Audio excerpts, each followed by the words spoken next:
All right. Good morning, everybody. Everybody's here bright and early. I'm early today for once. Yes, I agree. Hey, Matt. How's it going? What's up, Jess?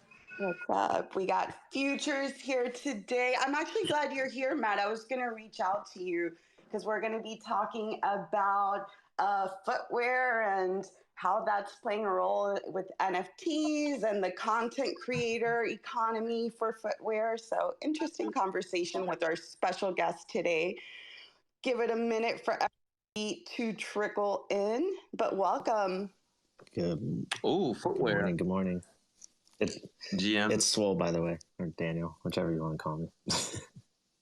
Welcome. Is that who's I'm the behind the futures one. futures Yeah. page? Today. And we have Santoro as well. Santo Romero. Sorry about that. Welcome. Hello, Jess. Thanks for inviting me. Thanks for coming. Just give it a minute for everybody to trickle in. I hope everybody's having a great week so far. I will be judging you guys off your sneakers, so make sure that's Oh on board. God, Matt, don't put me on the spot. Yeah. Hey, good morning, guys. How's everybody doing? Dow, good morning. Welcome. What's going on? My mic, I think, hopefully is working. I used to have a lot of Supras. I don't know if anybody remember that era. Before Justin Bieber had them. Before Justin Bieber, important to know to mention that. Big skateboarders, Supras were the move back in the day. Wait, what's a Supra? Am I the only one that wants to ask that? Are they still around? Nah, some people still wear them. Some people still. It was an old skate shoe. Yeah, old skate shoe. Oh, old skate shoe. Got it. Yeah. Okay. I don't feel too bad. I'm sure somebody else in the crowd was thinking the same thing. So we'll just give it a minute. Tammy's coming up. We'll get started in a bit. Let me share this out. Good morning. Are y'all talking about like the car, the Supra? No, the sneaker. Oh, gotcha. I'm like, y'all talking about Toyotas? Same, but different. Yeah, right? Hi, Tammy. Hi, Matt. Good morning. How is everybody today? Good. I was like, I know Matt. I knew you weren't buying a Supra, Matt. I know what you want. No, I mean, we're going to get into all that. My foray into sneakers. Good to have you here then. But yeah, before we get started, just a couple of things. Let's see what else is going on here. First I wanted to say congrats to Dow. Dow, I saw you're going to be working with G Media, so just wanted to give you a shout out and a congratulations. You've been holding some great spaces. I know last week you guys talked about real world assets and how that plays a role in DeFi. Great conversation. So congrats, and just wanted to say that. What you got next week coming up? Yeah, thank you. I appreciate that. I needed to add myself to that team, the G Media team. I want to make sure that they talk about DeFi all day, every day. So that's why I joined. But no, it's been fun to host those spaces. I get the opportunity to talk to founders, builders, and all the smart people in the space. So I think next week is going to be either insurance or LSD. And not that LSD, liquidity staking derivatives. So we'll see. Oh, man, you got to specify. Yeah, but it's been fun, and yeah, I'm happy to join David, and he's growing the team. So I know you talk about NFTs a lot, about Web3s and SafeMoon, but I feel like DeFi is going to be massive this year, next coming year. So it's good to also cover that space as well. Great to hear that. So yeah, sorry, was somebody going to say something? I wasn't looking at my phone. I just wanted to say, thank you everybody for coming. Just a friendly reminder, nothing said here is financial advice. This is strictly for informational and educational purposes only. I did want to give a quick shout out to my partners at Binance US. Make sure to check out the pinned tweet if you want to learn more about what they got going over there with no fees on ETH and BTC trading. But yeah, thank you guys for coming, and we can go ahead and kick it off. So I guess for maybe just give us a little bit of overview of what futures NFT is. And I'd also like to, I don't know a lot about the sneaker economy. So if you guys could also like, what are the issues today with creators and the footwear industry? What issues did you see, and how are you looking to maybe improve that with the project? I know that's a lot, but I have so many questions. Hey, so we started working on with physical sneakers at the beginning. So the idea was to use NFTs to bring more transparency to people, like to the physical owners, materials, suppliers, certifications, everything, put it in the metadata. And when we started to discuss with designers about the potential of NFTs for other things than physical, we realized that digital-only sneakers could be also an amazing opportunity for footwear designers to showcase their creativity, to work with brands, build their audience. So we are, with Futures Factory, the goal is to help designers and brands to create their project, whether it's virtual-only sneakers or with physical, and create some cool utilities for it. You talked about the problems. So right now we know that the industry is super like centralized, dominated by a few brands, capturing most of the value created. But on the other side, many designers, product makers, and independent brands are creating their journey, and the entry barriers, even if they are super high, they're getting lower on the manufacturing side, for example, with new technologies. And Web3 is a super big opportunity for them to challenge the status quo. And we believe that we can support them, backing them with finance, with Web3 tools, and with the community. So is the project, it's mostly based upon bringing these creators together to develop new ideas in the footwear industry. Are you focusing more on real world assets or like virtual assets, or is it a mixture of both? Can you help me like kind of understand that a little bit more?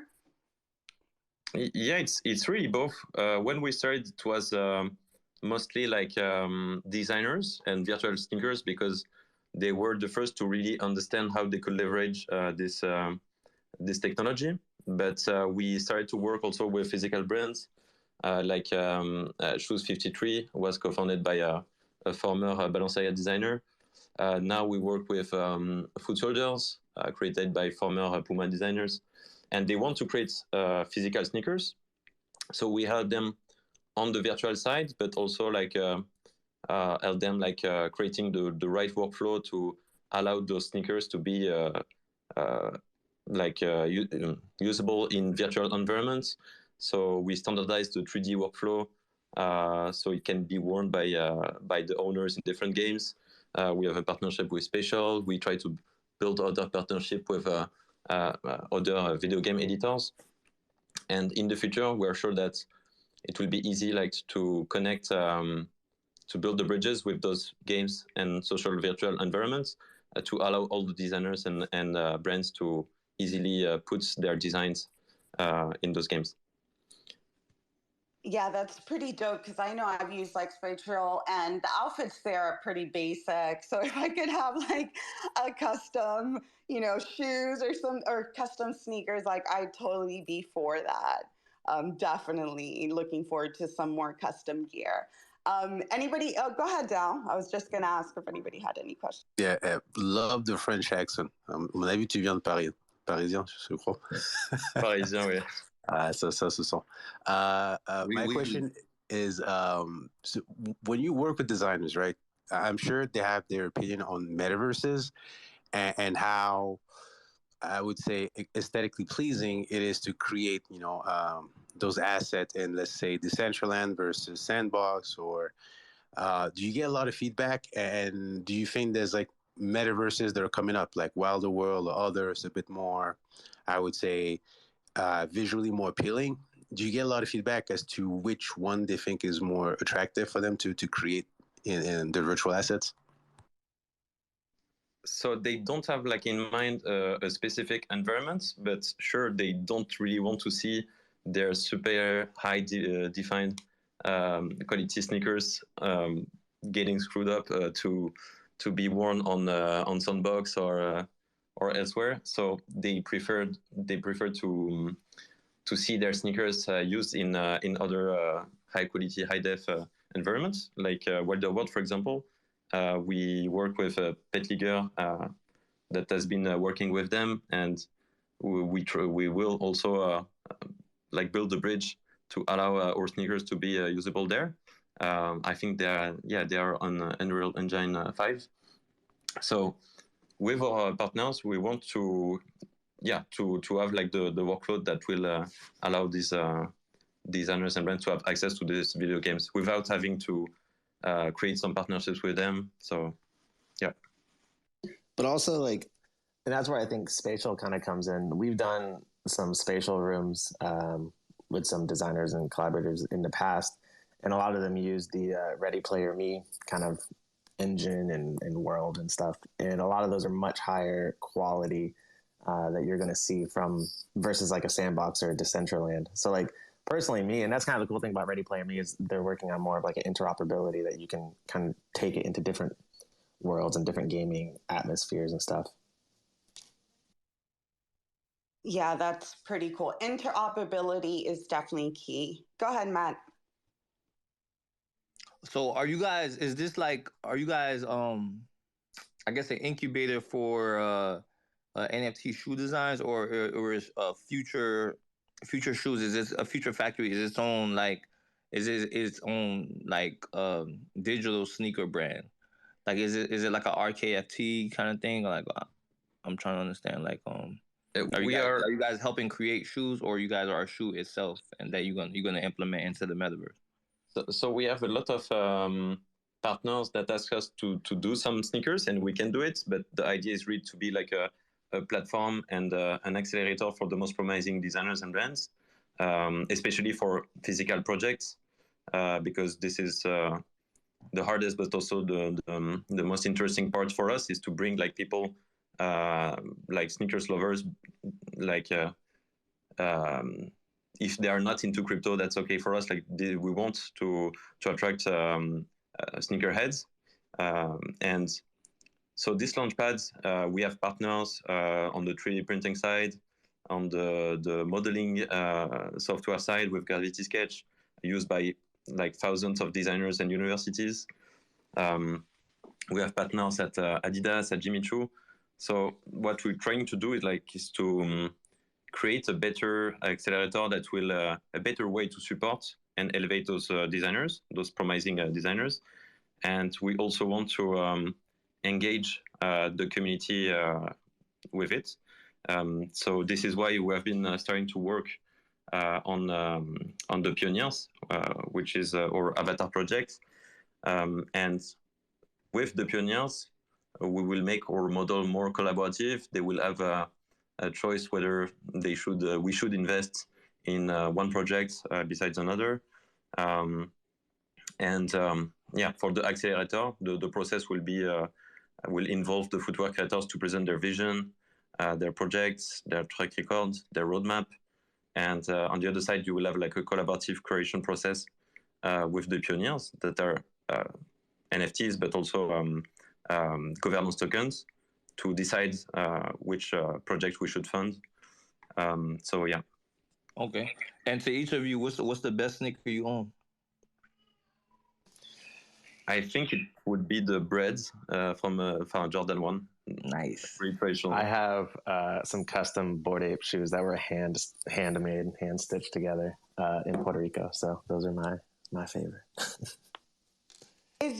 Were you guys previously sneakerheads before you joined like crypto and Web3, or how did you end up starting this project? Like, could you talk a little bit more about that?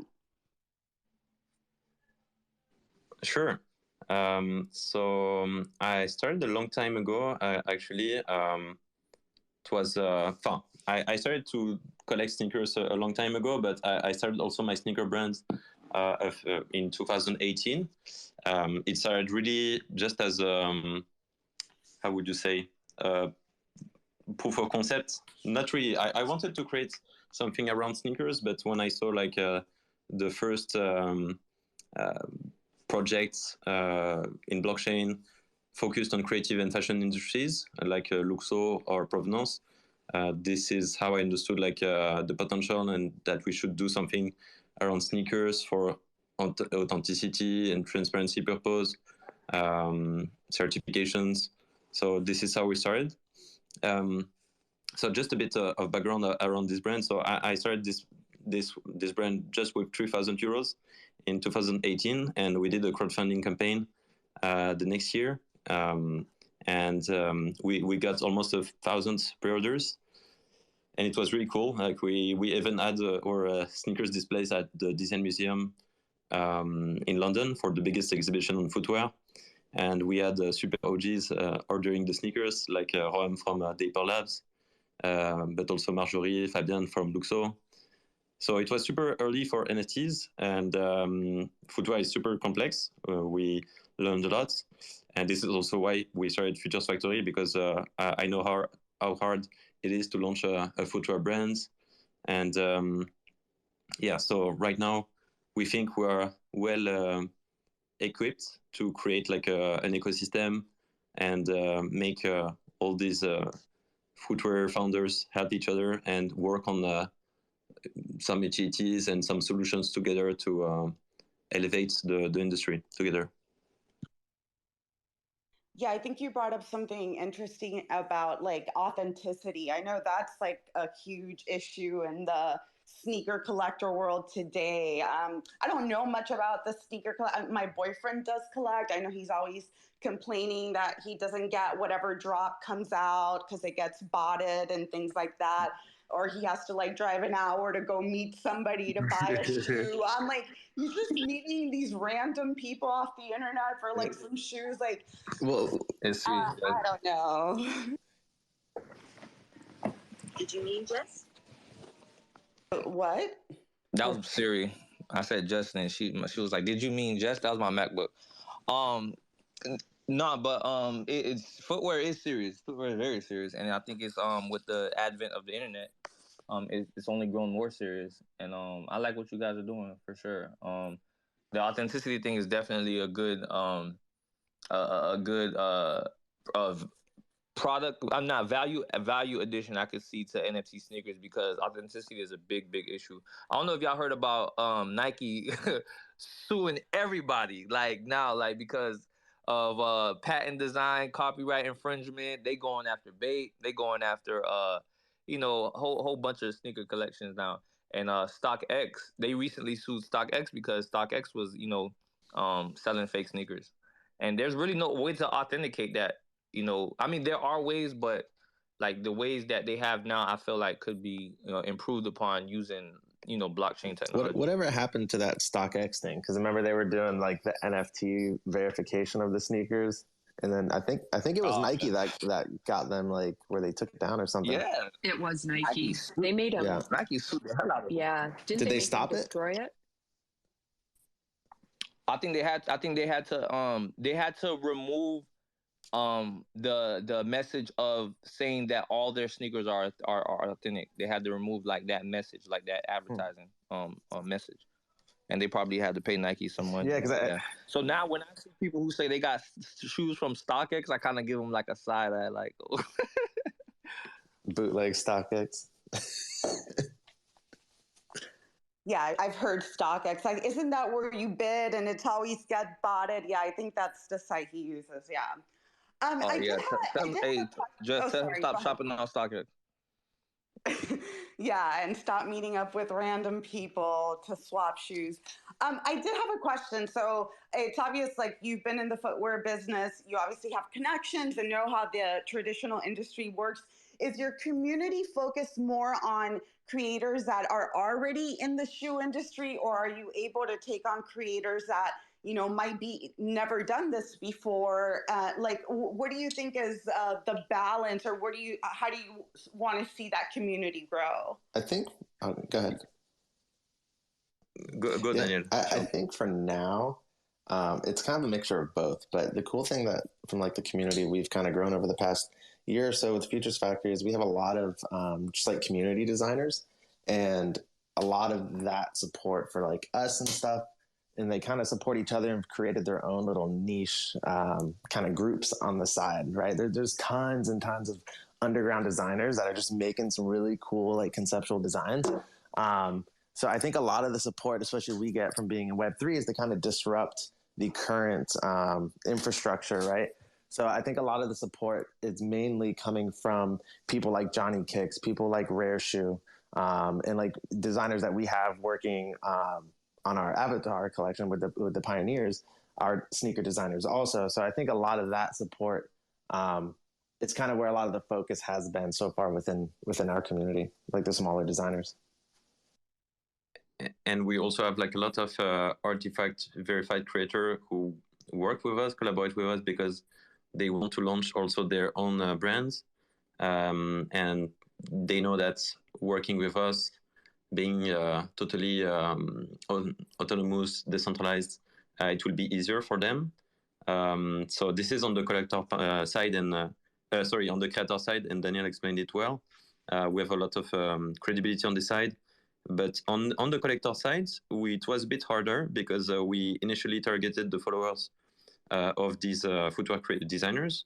And even if we created like the perfect flows on the website, like with a custodial wallet and MetaMask, we were the second platform after Nifty Gateway to get an agreement with Stripe to allow the fiat payments alongside the crypto payments.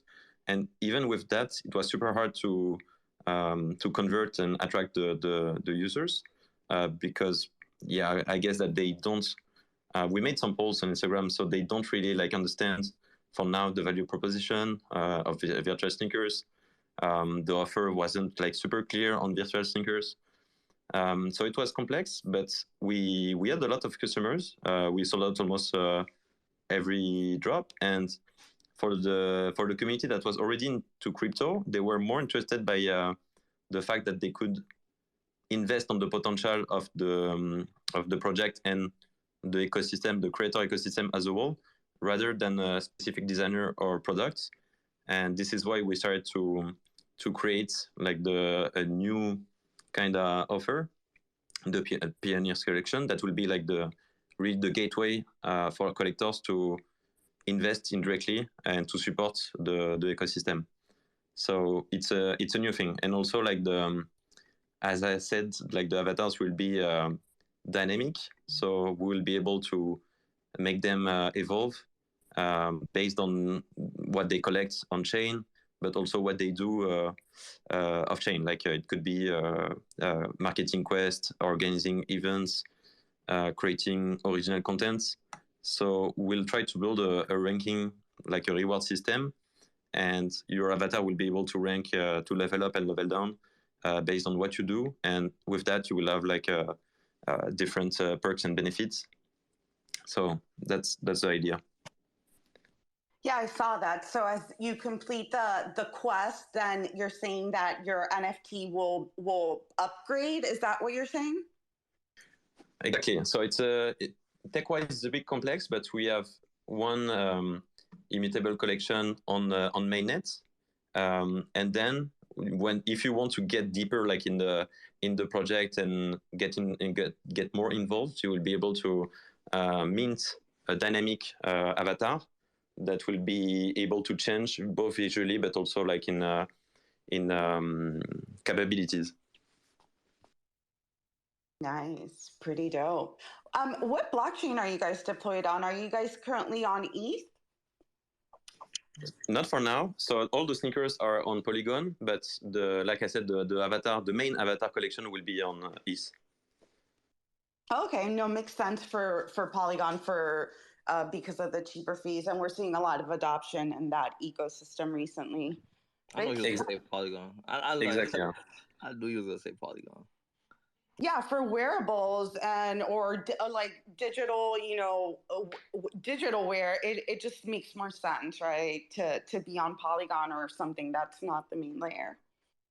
Yes, coming from creators, designers, and brands, it made more sense. But in the future, no matter what, since we want to be like a platform where we allow like people to build in autonomy, they will be able to choose whatever chain they want, no matter what. So Polygon is a good chain, though. A lot of corporate brands are going to Matic. Buy Matic. Not financial advice. Sorry, got to control math sometimes. But yeah, no, that's good stuff. So when is the new Pioneer collection dropping? When is that coming out? So it's not yet finished. We still have like some work to do on it, but we already made some tests. It's looking really good, and we should be able to launch it in less than 2 months. That's awesome. And is it going to be like, are you looking, what's the number that you're looking for the drop? Is it 1,000, 10,000? What's the size of the community that you're planning on building around this? Yeah, we're not sure yet. It will depend of the hype of the market, but it will be below 10K for sure.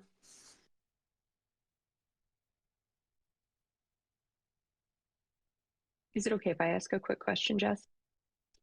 Yeah, go ahead. Are there any collaborations in the future you're looking forward to, or anything on the horizon, or goals for you guys? Yeah, sure. So we have many partners. So we already started in December. We did like 13 partnerships for like a Christmas collection that we did, just dropping some sneakers, branded sneakers for the community for free. And we worked with The Fabricant, Dressix, and Exclusible, which are already like good projects, well developed in the fashion Web3 space.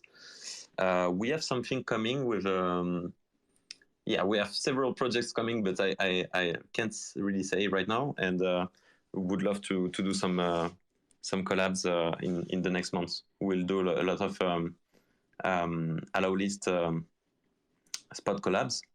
So yes, things are coming. And we're pretty connected with Lens Protocol too. So if you're coming to NFT Paris, you will have some cool surprises. Lens Protocol, Nouns. We have some cool stuff that we'll display at the booth. If you plan to come, say hi. And the Christmas, the Advent calendar stuff was super fun because I was able to kind of get some communities that I'm involved in wrapped up into it. So like we did stuff with Steezy Ape Gang. We did one with Super Yeti, who's doing a lot with like their project in Sedona and stuff if you're in like the gaming space. And then even me and Gotrilla did a collab sneaker. So that was exciting. And we forgot to say that the sneakers Christmas collection sneakers. So we have like 3,000 sneakers, I think, from with 12 different designs. If you own one of these sneakers, you will be on the list for the Pioneer Mint. Cool to know. That's awesome. That's awesome. So yeah, so it's cool. So not only are you working with your artists, but you've also worked with like projects and collections. That's pretty cool to see. And so basically, like, let's say there's an artist in the community and they know nothing about footwear, because I do know there's a lot of artists in the community, and maybe they're intrigued in getting into footwear design or how that works. Would this be a good incubator or a good starting community for them to get involved and kind of know how the footwear industry works?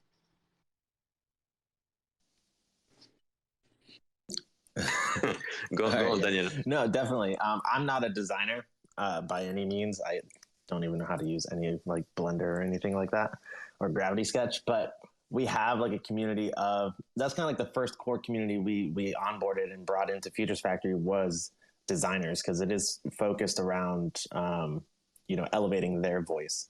So we've been hosting weekly Twitter Spaces for over a year at this point, every Friday, and a lot of which we'd have designers kind of come in and talk. And like I mentioned earlier, they've kind of created their own little niche network of just helping each other with questions with design and stuff. So if you're new to the space, like there was one who joined us who was very new to like sneaker design and started with like basically pen and paper, as most people would, and then now he's helping design some of the pioneers for our collection. So through like community and everything that he's kind of grown within his own.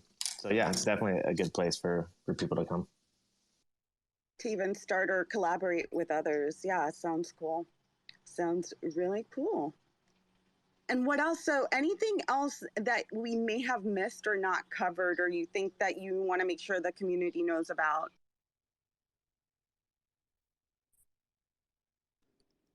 I think we discussed already a lot of stuff. On the if you want to know more about how we plan to do like on the dynamic ranking side, for now we can't display a lot of things, but visually it will be more easy to understand in the coming weeks, because we have a lot of stuff coming from our artist community, and on the launch pads, no matter what, it's like it will be a long road. It's super hard to build physical stuff in footwear. So the goal is, we want to support 12 projects, but like it's a 3, 4, 5 years roadmap.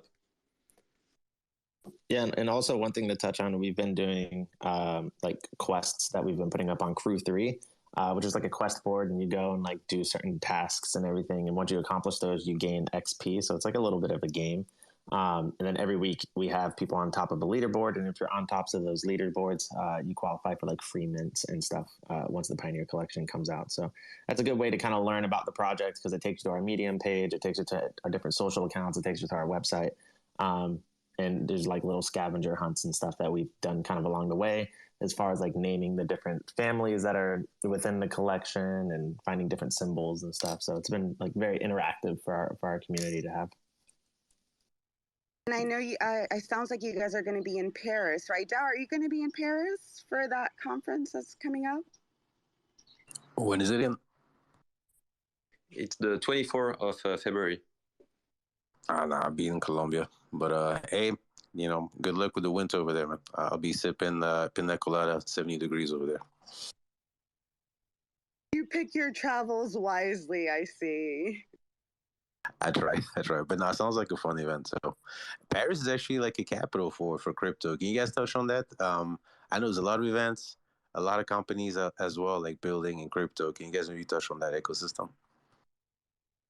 Yeah, we have so much projects here. It's really crazy. Frankly, I think France in Europe is like in front in Web3. We have really a lot of projects. And what is the feedback that you've gotten from some of the traditional brands in the fashion industry? Are they open to, Web3 and the metaverse and digital items, or have you seen pushback from them? What's the vibes that they've given you? Most of them are pretty open. They don't want to miss the wave, as they missed the e-commerce internet wave 20 years ago. So yeah, they're quite open. Like even before fundraising last year, we met like some executives at Chanel. Like they're all paying attention, and even now we see like a huge influx of brands, like the traditional ones and new ones. So yeah, it's a global movement. It's not just NFT collectors. Like on the other side, it's really going big. So I don't see it decreasing, frankly. So pretty good. We have a good we have a lot of partnerships coming. The pipeline is super interesting, super exciting. It's just that this past month, the 6 previous months, it has been like really focusing on the pioneers, and after that we'll be able to focus again on the platform and onboarding these brands and designers in Web3. That's awesome.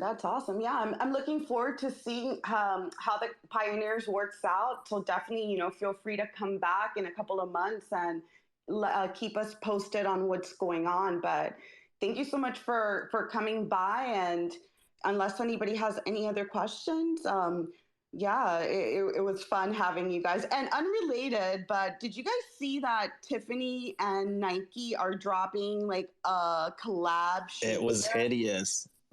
Have you? Oh, they showed the shoe. Wasn't it the black one they showed?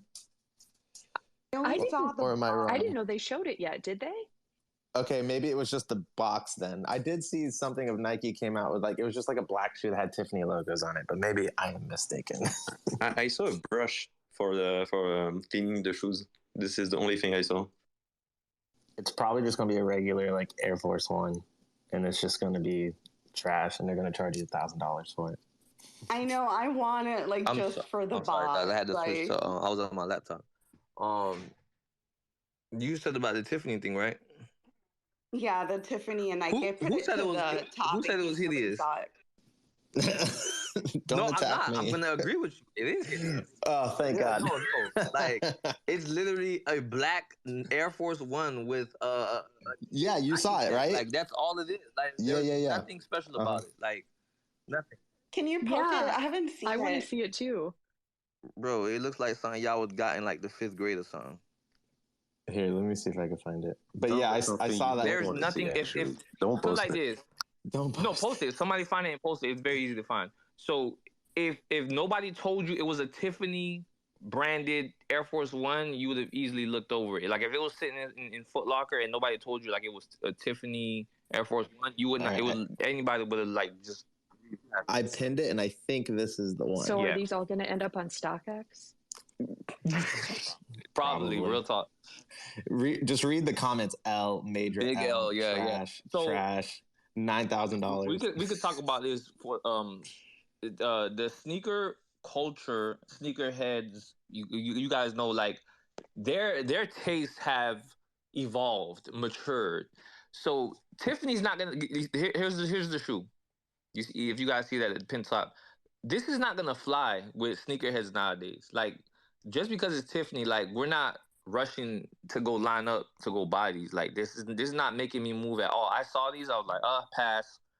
So what would have made you move? Like what would have what you want a gold diamond? No. Like a gold actually, diamond on your shoe? Actually, the flashier, the more hideous it is. Like like. When it's like flashy, like too much colors, like it's a pass, all pass. As Matt, one of my favorite. Oh, go ahead, Tammy. I'm so sorry. I was just going to make a joke and say, as Matt would say, those are not giving. Yeah, exactly. Am I the only one that likes them? Like I would rock Yes, Jess, you're the only one that likes those. Jess is a mid. Yeah, you would rock mid. Would you actually get them for $400?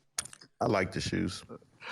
I said I would rock them. I never said I would buy them. Who said they like them? Right? They're cool, right? They don't look bad. You wear all black, throw those on. I mean, I'm always wearing all black anyway. The whole thing is like if you're trying to wear something expensive, it's not always about trying to make it flashy. Like if you look at people who wear expensive suits, they don't even got a name brand on it. It's just something that looks clean, and so it looks like a clean Nike. And then but when you see the tongue, it's subtle. So some people don't want their stuff to look like they spent a lot on it, but still want it to look like, but still want, you know what I'm saying? So it's just for a taste.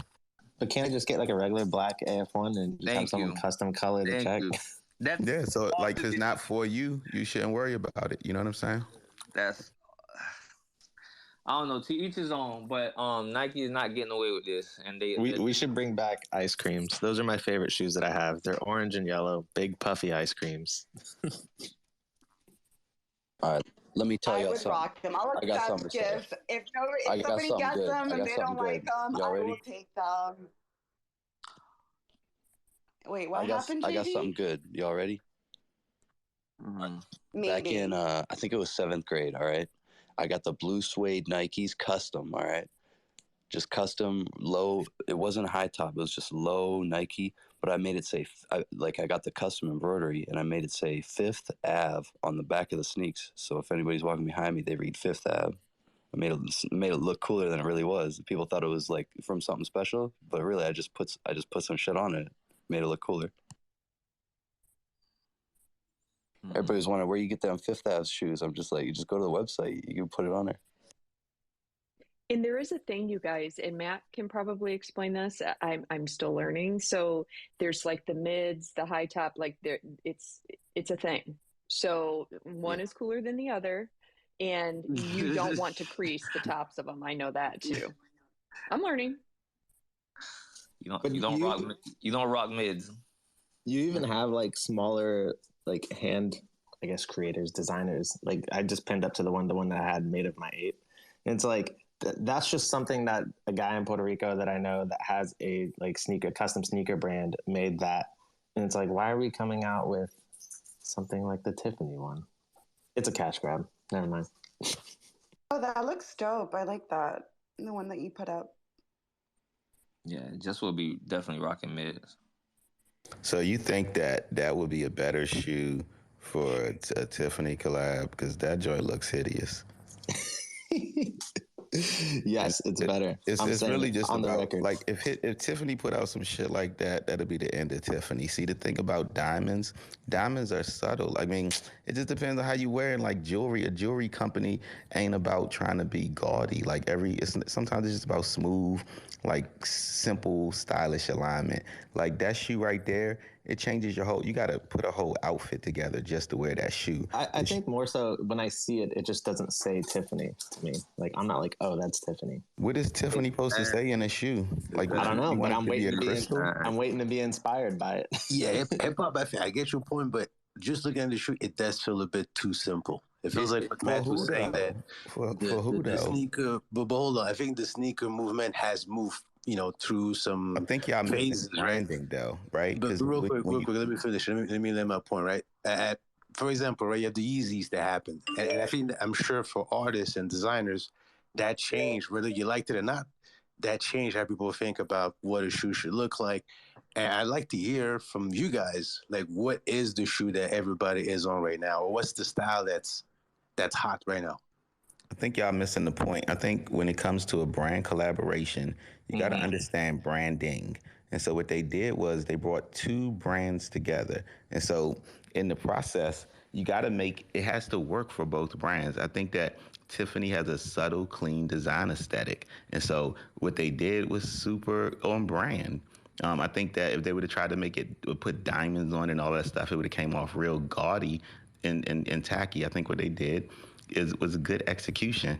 I think that shoe is not for your audience. So I think y'all are looking at it like y'all collecting Yeezys and Wheezys or whatever the fucks, and y'all can comparing it to some Tiffany's, which are a completely different demographic than you. It's not even for men really. So it's like these are shoes that are probably geared towards a high class female demographic who want to just match it with their outfits and have something clean. So I don't know. I think they perfect for a hot girl that want to drop $1,000 on a shoe and don't look like she doing too much. I don't see it. Hold on. Describe me I'm gonna perfectly. post another pair of Tiffany Air Force Ones right now. Hold on, and we're gonna see if we have the same opinion. I'm gonna make a point right here. And I see what you're saying. I hear what you're saying, hip hop. I see. I hear what you're saying, hip hop. But like, I'm thinking the team of Tiffany's, like the best designers, and the team of Nike, the best designer, came together, worked on a weekend, came up with that.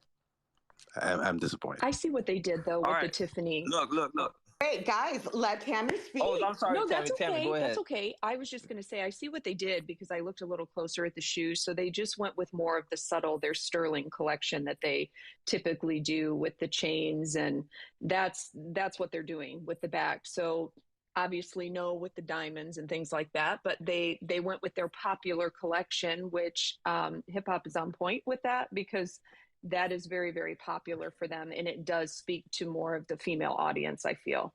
So that's what they did. About if you was wearing Tiffany, you would understand the branding. Since you don't wear Tiffany, you don't get it. You know what I'm saying? What about this Tiffany Air Force One I posted at the top? Ooh, that's clean. These are beautiful shoes, I like that. bro. I like that. They're not for you. You guys saw these white Tiffany's that I posted? Yes, bro. Okay, now you see how I got y'all last? That's not even Tiffany. But it don't matter. But here's the thing. They cost $160. But it doesn't matter. I'm not gonna call the shoe ugly though. Oh no, But- no. I because- said how y'all feel about these Tiffany's. They And not. I said they're Tiffany at all. beautiful. I They're still not. agree that I'm talking about design aesthetic, right?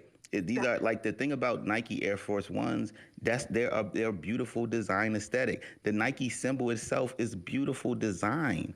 Like, so when you start calling something ugly, it's just like you have your strong like perspective. Because when sneakerheads is like hip hop heads, it's like y'all be like, oh, this rapper's whack, and he got a huge millions of fans, but it's not for you. You feel what I'm saying? So I get it, but you just gotta look at things from different perspectives, you know. So I think that the shoes are fine. All right, we got it all out of our system. I'm gonna delete these teal and the black Air Force Ones. I like those. I like the John, teal. Yeah, they're Teal regular is good. Air Force Ones. You could go get them at Foot Locker right now. I'm just gonna say I got those are the new Tiffany's. Yeah, and I that's got all you gotta them. say. I guarantee people will believe you. It's funny, but yeah, Swole and Centaur, thank you guys for coming. And if you want to hang out, feel free to hang out. If not, we're gonna keep it going. Let's get back into crypto and NFTs. But it was good talking about sneakers. Yeah, and if you're rocking some fly ass sneakers, drop them in the chat. If you're a sneaker collector, we saw who was it that posted? What are those shoes that you're wearing? The orange ones that Nicholas The best posted. boots a guy can That's buy right now hideous. is Clark's. Clark's boots. The North Face slippers. To be As honest, a I'm barefoot most of the Floridian time. who doesn't deal with cold weather, and so you probably relate to like that's ugly. That's like seeing somebody wear Uggs in Florida. That's unacceptable. Yeah, I don't even wear shoes. Like, I go around town mostly without anything on. I just bring sandals in case they make me put them on. We are not legit at all, in fact, for Future Factory. But hey, comfort, and I get it. When it's snowing and it's cold, you want to keep your feet warm. So you go with comfort over fashion. Definitely comfort over fashion. I go with fashion. But yeah, thank you guys for coming. Feel free to drop off if you need to. If not, we're just gonna keep it going. I did invited Hector. I don't know if he's here. Let me see. Because I wanted to talk about the Bitcoin, the NFTs on Bitcoin, and how the BTC maxis are having a meltdown. Hector's tweet was actually posted in an article today. I tagged him on it, so he's probably super excited about that. That is a massive win for BSV. Like, any way you want to look at it, that's a major win. I know the BTC maxis are pissed off, but they have to include utility. Like, Yeah, Can somebody break down what y'all talking about? Oh wait, sorry. Go ahead, Hip Hop. Oh no, I was trying to, because my project is built on Bitcoin, where we use counterparty protocol in Bitcoin for our assets. So I'm really curious what you're talking about. I'm definitely so that's why I was gonna ask Dow. Can you give an overview of what happened, or do you want me to do that? I would prefer if you do it, or I could try and you can correct me. Yeah, I'll try. Recently there was a big update on the Bitcoin chain called Taproot, and Taproot allow you to use what they call data availability. So you can put stuff on the Bitcoin chain, even though it's a little bit bigger than a regular block, right? And so this new company called Orbital is allowing people to drop NFTs on chain. It's not pointing to some server AWS or IPFS. It's literally on chain. So now it's cool because you can, not necessarily like the highest level quality images, videos, but like some basic images, you can put them on chain right now, and it works. And people have been dropping like even basic game. You can play Doom, you can play ping pong directly on Bitcoin. And so for BTC Maxis, it's a big backlash because they're thinking that this whole anything that's not a financial transaction should not be on Bitcoin. But the miners don't care. They're getting the transaction. There's more transaction volume. This none of what you're saying sounds correct. So are you saying that from the way you're describing this story, it sounds like you're saying this is a new thing. This is where NFTs came from. Yeah, they had color coins, right? But this new feature, right, that they're able to do through Orbital is because of this update called Taproot. So basically, the issue is that the block on Bitcoin is small. I think it's 1 megabyte, something like that. but through Taproot, you can actually increase it to 4 megabytes, right? So what people have been doing is use that to actually drop like pictures or games and things like that. And that's actually on chain. And when you look at the NFT ecosystem for Ethereum, most of the assets on AWS, so it's a link. Basically, like your NFT is basically a reference that points to some data that's somewhere outside the chain. In the case of Bitcoin, it's actually on chain. So what's interesting is you get BTC maxis on one side saying, "Hey, this is not what Bitcoin should be about," and then on the other side, you have people that's thinking, "Hey, we have this new utility and more demand for the block space, so that should be good." But that kind of makes the case for BSV, right? Obviously, they have way bigger blocks. It's not even close in comparison. They Are can you put saying libraries of books. BSV? Yeah, Bitcoin. Bitcoin Silver? BSV is a fork of BTC, right? Of the original Bitcoin. And what they've done is they increased the block to like, I think like insane amount, right? I can't remember the name, but I can't remember the size of it, but they can put whole videos, they can put libraries of books on Bitcoin. But I think what it points to is that BTC is no longer just about monetary premium. It is about utility, because now you can use it for NFTs, and there's really nothing you can do to prevent that from happening, because the miners will be incentivized to get the transactions with the highest transaction fees. But And in this case, right now, let me land my plane. Right now, it is towards the NFTs. So a lot of blocks are being occupied by NFTs, and they have priorities over some of the formal transactions of just exchanging BTC from one address to another. what is the negative effect of that? None. It's just the BTC maxis don't like it. They don't like the idea of having I'm a NFTs on it. BTC. Well, see, the thing is, this is where I get confused when you say the BTC maxis don't like NFTs, right? Now, I'm a BTC maxi, and one big part about being like a BTC maxi is that we make NFTs on Bitcoin.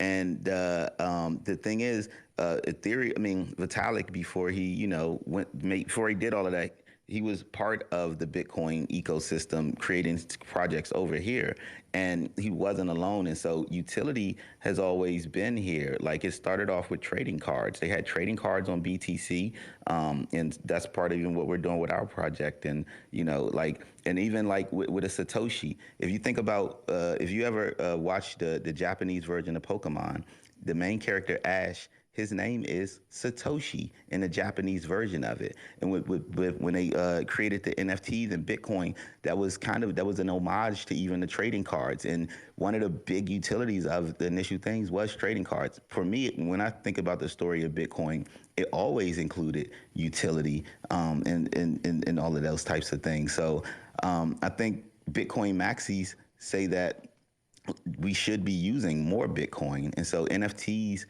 it gives more, so I'm with you until you start saying that we don't want that, because we do want that.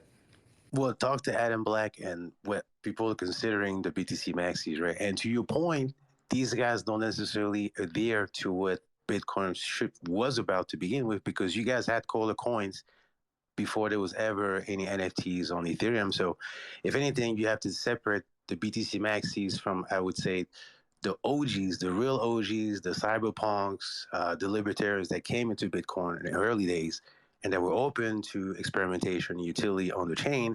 And then the BTC maxis went with this new narrative of saying it has to be a store of value and it has to be about monetary premium and not utility. And utility is bullshit, and every other use case is maybe bullshit. I don't know your definitions, but for me, like I come into this whole thing with a technology first, because I'm an engineer, so I look at all of this as an opportunity to develop. And so when I talk to some people who they be like, you got to read Satoshi's white paper and da da da da da. I don't give a fuck about a white paper, because a white paper doesn't matter. See, a white paper is called marketing. What actually defines what anything does is the code.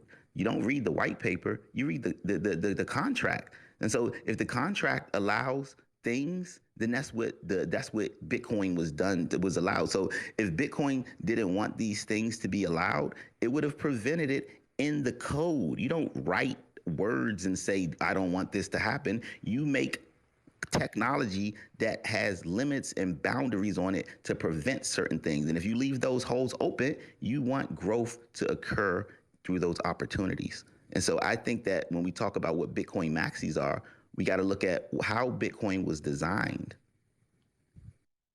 I think those are great points. But yeah, to Dal's point, there were some rumblings by some high profile, BTC extremists, maybe we could call them, talking about possibly wanting to censor these transactions and things like that, which totally defeats the whole point of what Bitcoin stands for, which is a decentralized blockchain. So.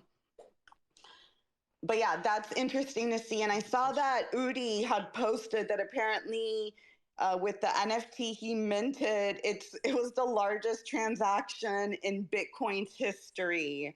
I think that happened like last night or the night before. And there is I believe that's the NFT that he minted. So that's interesting to see. I don't know. I know Daniel, DeFi Daniel said he was gonna mint one. So I'm curious if he wants to come up and share. Are you planning on doing one, Dal? For the moment? Nah, I get like the pushback because you can actually take the whole block with minting one NFT. So I can imagine that pisses them off a little bit. It might feel like you're spamming the network, but as they probably say, like there's no way to enforce it at the technical level because it's a block, right? So as long as you pay the fee, right, it's a legitimate transaction. So I get the pushback. Oh, it should be about specifically monetary premium. So I'll let it resolve the situation. I'm sure there's going to be a lot of conversations back and forth between the pro-orbital and the anti-orbital. But I think it's good. And in my opinion, it only makes the case for BSV, that fork of BTC, stronger because they got it way back then. So kudos to Hector, man. He was on something. Yeah, I put up the article on the top where they referenced his tweet by Kate. She's really cool. She's always very knowledgeable in this space. But what I was going to say, one of the downsides of everybody minting these NFTs, like Dal said, is that it could take up like a whole block, right? So obviously there's going to be delays in the transactions processing, like the settlement time is going to be longer. Is that correct, Dal? Yep, that's right. I think that's some of the pushback that you saw also from the extremist community, like, hey, people are putting all these JPEGs on BTC, so now transactions are going to take longer to settle. Go ahead, Hip Hop. So that's the same argument. The thing is, you can't please everybody. So the whole problem with even Vitalik Buterin, like the Bitcoin, I guess maxis didn't want Ethereum to create all of the utility that it did. And so if you think about what Ethereum did when they created when Vitalik launched the virtual machines, it spread across the blockchain like a virus. And now instead of it being a few tokens, we got 20-something thousand contracts on CoinMarketCap right now, and that's because of Ethereum providing that utility that allowed that exponential growth. And so in that same context, like this is happening again, but it's now just happening on chain. And so if the thing is with this technology, with me, when I'm creating something, if it's supposed to be something that's going to stand the test of time, if Bitcoin is supposed to be something that's going to be here forever and always going to be useful, we got to find every weakness and every hole and exploit it. You're supposed to try to crash the system. That's the only way to make the system strong and to prove that it is actually up to all of the hype that we're giving it. And so, yeah, we got to throw everything at that monster, and it has to survive. And so far, if this is something else, cool. We need to know if this is going to make or break BTC. And we can't just be nice to it and say, oh, we're only going to do these things, because it's all, if the holes are there, somebody's going to exploit it. And so this is a good thing for Bitcoin. That's right, but at the same time, like the ideology of maximalism, and my definition of maximalism, I think it's I think most people would agree, is that you believe that the only coin that has value is BTC, right? Every other coin is either a scam or it's useless, right? There are no other alternative, right? That's the definition of maximalism. So from that point of view, anything that you have, let's say you could add stable coin on Bitcoin, even if you could, from the ideological point of view, you should want to, right? And that's their stance that yes, you can have NFTs now, and that's added utility, added transaction. But from the ideological point of view, you shouldn't do it. And so now it feels like if the ideology this whole time was just slowing the adoption of utility on chain, then it was just a waste of time. So either the stick, they being the BTC ecosystem, stick to the ideology and say, hey, we got to remove this thing. Or in a way, they kind of accept that this whole time they were wrong and they should have been more open to utility. To your point, they should be more open to Vitalik adding new utility on BTC. They should be more open to the BSV vision of increasing the block size. So it brings a whole lot of questions. I think it's going to be interesting just in terms of how they resolve that situation. And if they maintain the same narrative, or do they kind of open themselves to more, opportunities and more utilities? It comes down to putting a moral layer over tech. It's really hard to enforce. The Bitcoin maxis will never cave to the BSV narrative. I never see that happening. I saw Nikeshi had her hand up. Good morning. Welcome. Yo, good morning, guys. Happy Friday. Happy Friday. 2/3/23. Great day. Happy Friday.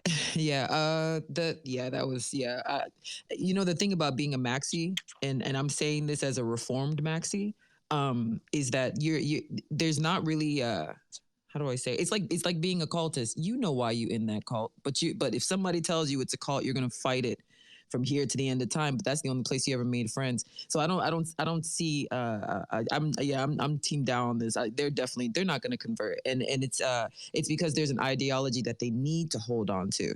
They need to hold on to that so that they feel superior. But it has done nothing good for Bitcoin, and. I was first exposed to Bitcoin like 13, 14. And I think I hopped in like around 14, 15, something like that. And that was during the time frame where there was still so much like speculation, but it was more open, like people were actually into speculating about it. You know what I mean? But now there's like this closed circuit, and it's an attempt to gatekeep. But at the end of the day, it doesn't really do anything for the blockchain, because at the end of the day, like if you're talking about Bitcoin, that's just one fraction of what Bitcoin blockchain does. That's just one little iota of what it can do. And I think that's where that maximalism has come from, because they just they don't understand anything else on chain. So they just got to stick to the cryptocurrency to reduce Bitcoin to only the lowercase b and say that the currency is what matters. I mean, it's redundant, because that's not what's causing adoption. Companies are adopting Bitcoin's blockchain integrations into their systems just back to back to back. We already have the first use cases of AI crypto right now. I mean, that's insane. And they're not emulating Ethereum. They're not emulating all those things emulate Bitcoin at the end of the day. Like that is the head of the snake. But it's really, really important that we do find ways to build other things on that particular blockchain. Because if we don't, then it just ends up belonging to maxis that don't really want to take it anyway. They just want to gatekeep, because think about what all those maxis always do. It's always shill. It's always buy Bitcoin, just store Bitcoin, just hold Bitcoin. Boy, we get it. Yeah, hodl Bitcoin. Wonderful. What else though? So anyway, yeah, I just wanted to add that in. It's called Aquafina. That is the proper pronunciation, yes. Yeah, and I just wanted to add, and there's already like DeFi being developed with Toro or Turo, whatever that thing is called, which is like a branch of the Lightning Network. Like these things are moving forward, and it's like you can't just keep ignoring it and think that it's not going to happen. But I did have a question. I know there were some rumors or speculation that, and again, rumor that it might have been like a BSV dev that made this change in Taproom. Am I like totally off here? Or how did this proposal, why did Taproot make that change? I don't know if anybody knows the answer to that. And I know Brian was here on his burner, but it looks like he left. Do you know, Dal, by any chance? No, I think the original, I'm not sure, but I think the original aim of Taproot is actually to increase the block in an efficient way, right? Like the way I think BTC Maxi look at it is that scaling is going to happen on other layers. That's why they're Lightning Network and they're working on other layers as well. But they still needed like some base increase on the average block, right? Just to ease off the pressure off of it. So I think that's what Taproot was about. I don't think there was any BSV people involved in that. But in the end, you know, they're the one with the last laugh. So it kind of works out for BSV. Really quick, Hip Hop, before I go to you. Brian keeps on dropping off. He probably doesn't want to talk about this. Brian, come back on your real account. Go ahead, Hip Hop, and then Daniel. Yeah. So, you know, for me, like I said, I'm building technology. So I understand that every blockchain has its I guess benefits, pros, cons, whatever. I mean, some of them are just copies, but whatever. The point is, yes, there are use cases for other blockchains besides just Bitcoin. But I'm building my platform interoperably, so we're on multiple blockchains. But here's the thing. The way that decentralization is set up right now, Bitcoin is the only decentralized blockchain.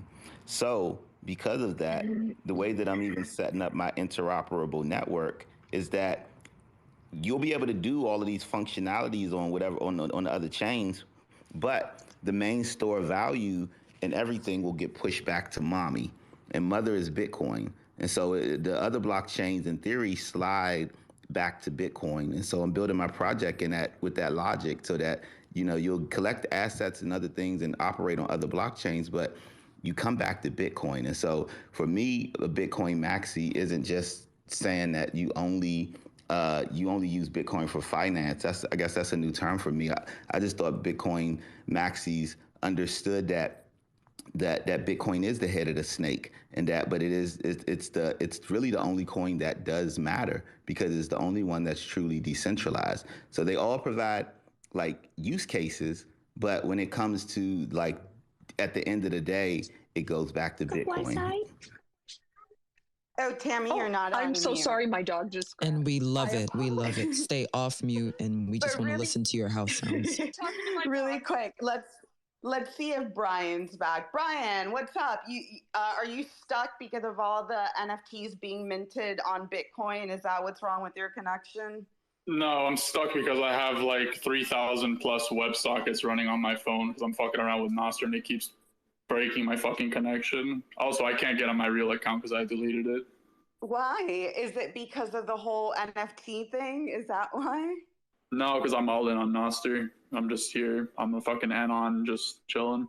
Yeah, you're not going anywhere. I'm sure we'll see your account back in a few weeks. So tell us, what are your thoughts? Have you minted an NFT on Bitcoin yet? First question. No, why would I? It's a waste of my time. And what are your thoughts about it? It's a bug. Like any other bug, it's going to be fixed. So you're saying the network's going to be hard forked, or what are you saying by that? I don't know. What do you mean by that? It's going to be, but I was listening a little bit to what was being said, and I think it's a lot of virtue signaling of like, oh my god, my censorship, and it's supposed to be censorship resistant, and like you guys are failing to understand. What do you mean by that? I'm going to explain. The network has had limitations on what you can and can't do with it literally forever. Like if you try to submit a 1 terabyte block, it's going to fucking reject it. So it's not censorship resistant in like, I can just do whatever I want to do with it. It's censorship resistant within a defined rule set. And this is the heart of the debate, is whether the Taproot ordinal thing could be considered a bug or not. I'm on the camp of it is a bug just because I've listened. It was created by a guy named Casey Rottermore, by the way. It wasn't created by some BSVer.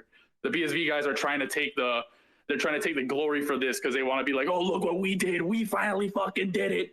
But they didn't do jack shit. It was a guy just he's like an autistic developer who just like, look what I can do. I could put a JPEG on Bitcoin, and it fucking worked. And he's They didn't do jack shit. Wait, really quick question, because you're saying that this shouldn't have there's nothing wrong with that.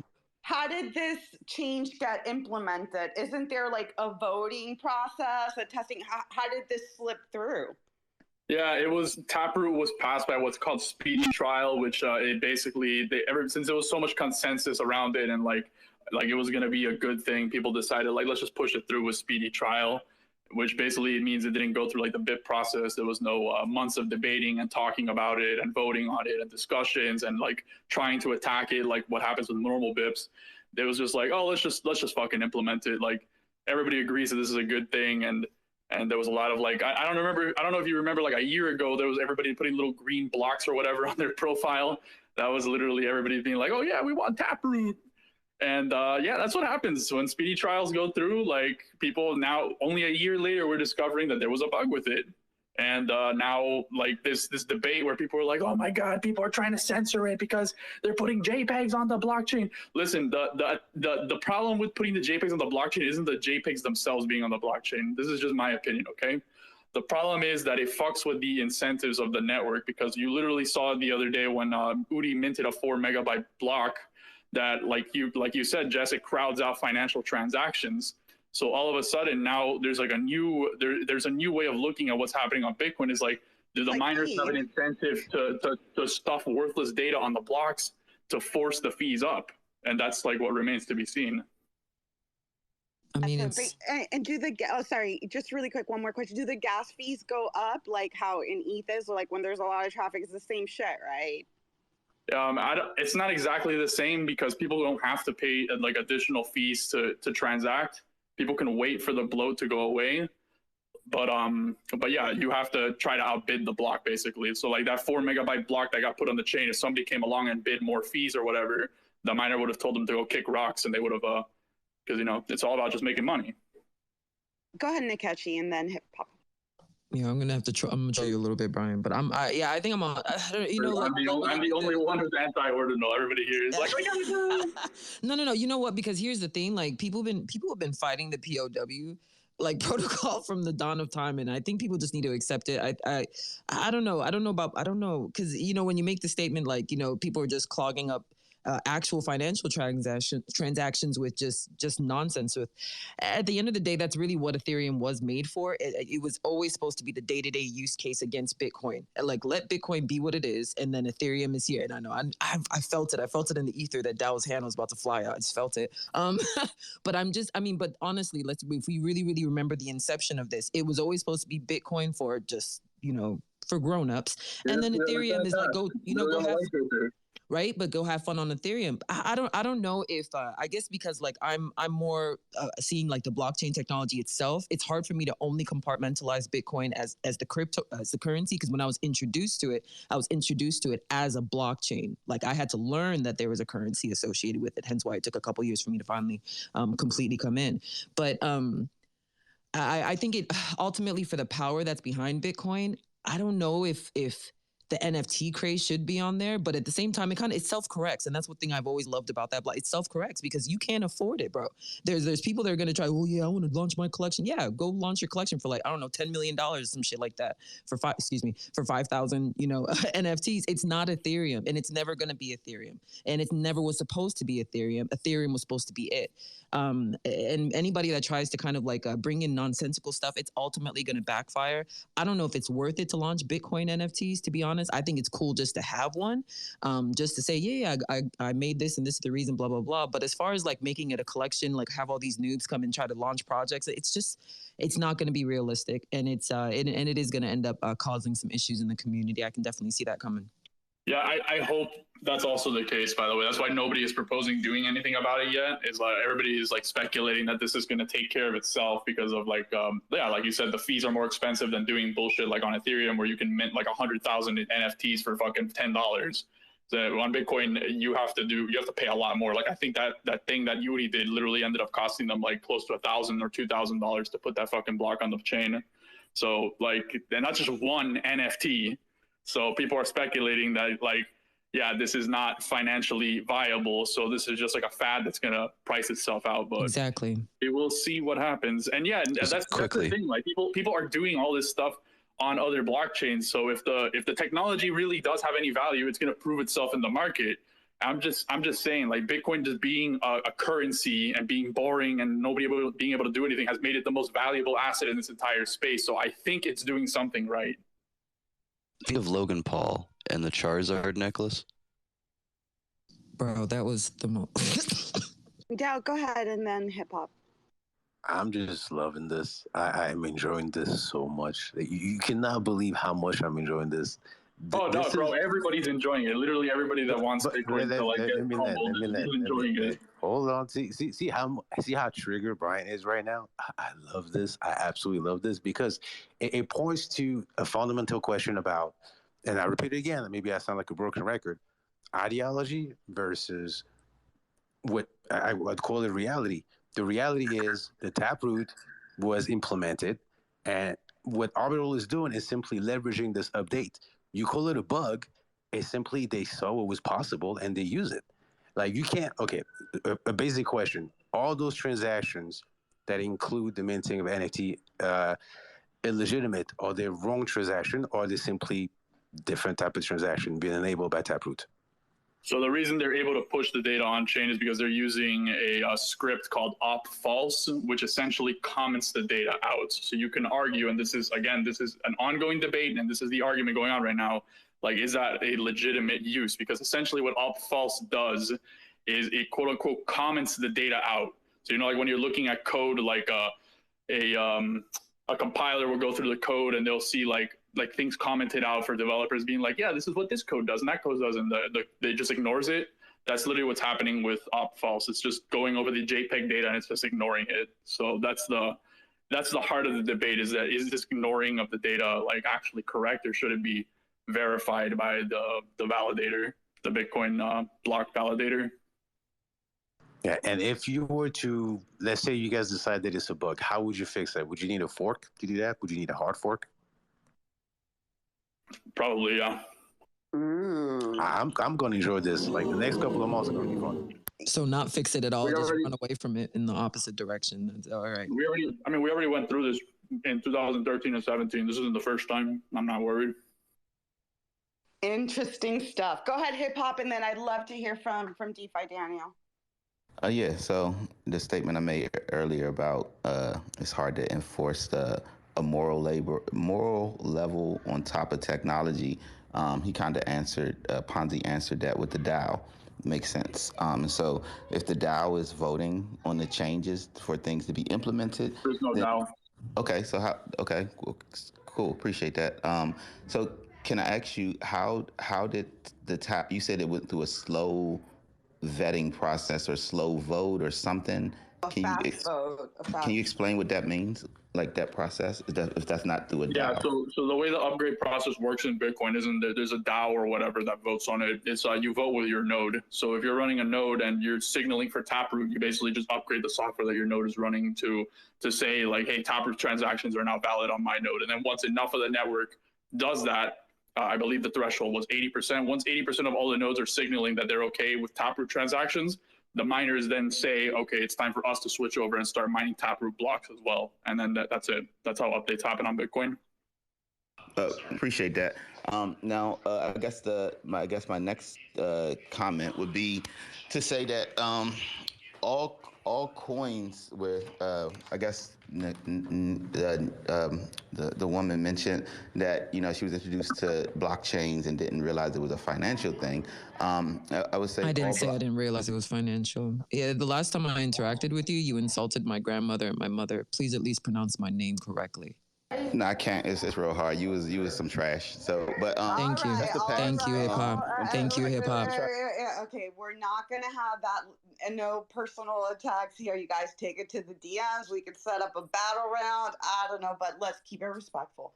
Not gonna happen. Not on my watch. All right, let's get to the point because I really want to hear from Daniel and Brooke. Go ahead, hip hop. It up. Cool. Yeah, it's right.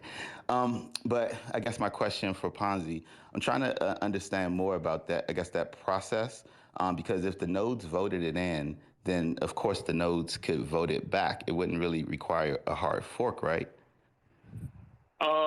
Kind of. It would cause what's called a chain split, where basically you would have, like, let's say if 50% of the nodes start backpedaling because of this bug, and they start running pre-Taproot Well, no, instead of 50% that, of the nodes, 50% of the network would basically be propagating Taproot blocks, and 50% of the network would be rejecting it, and so you would have a chain split.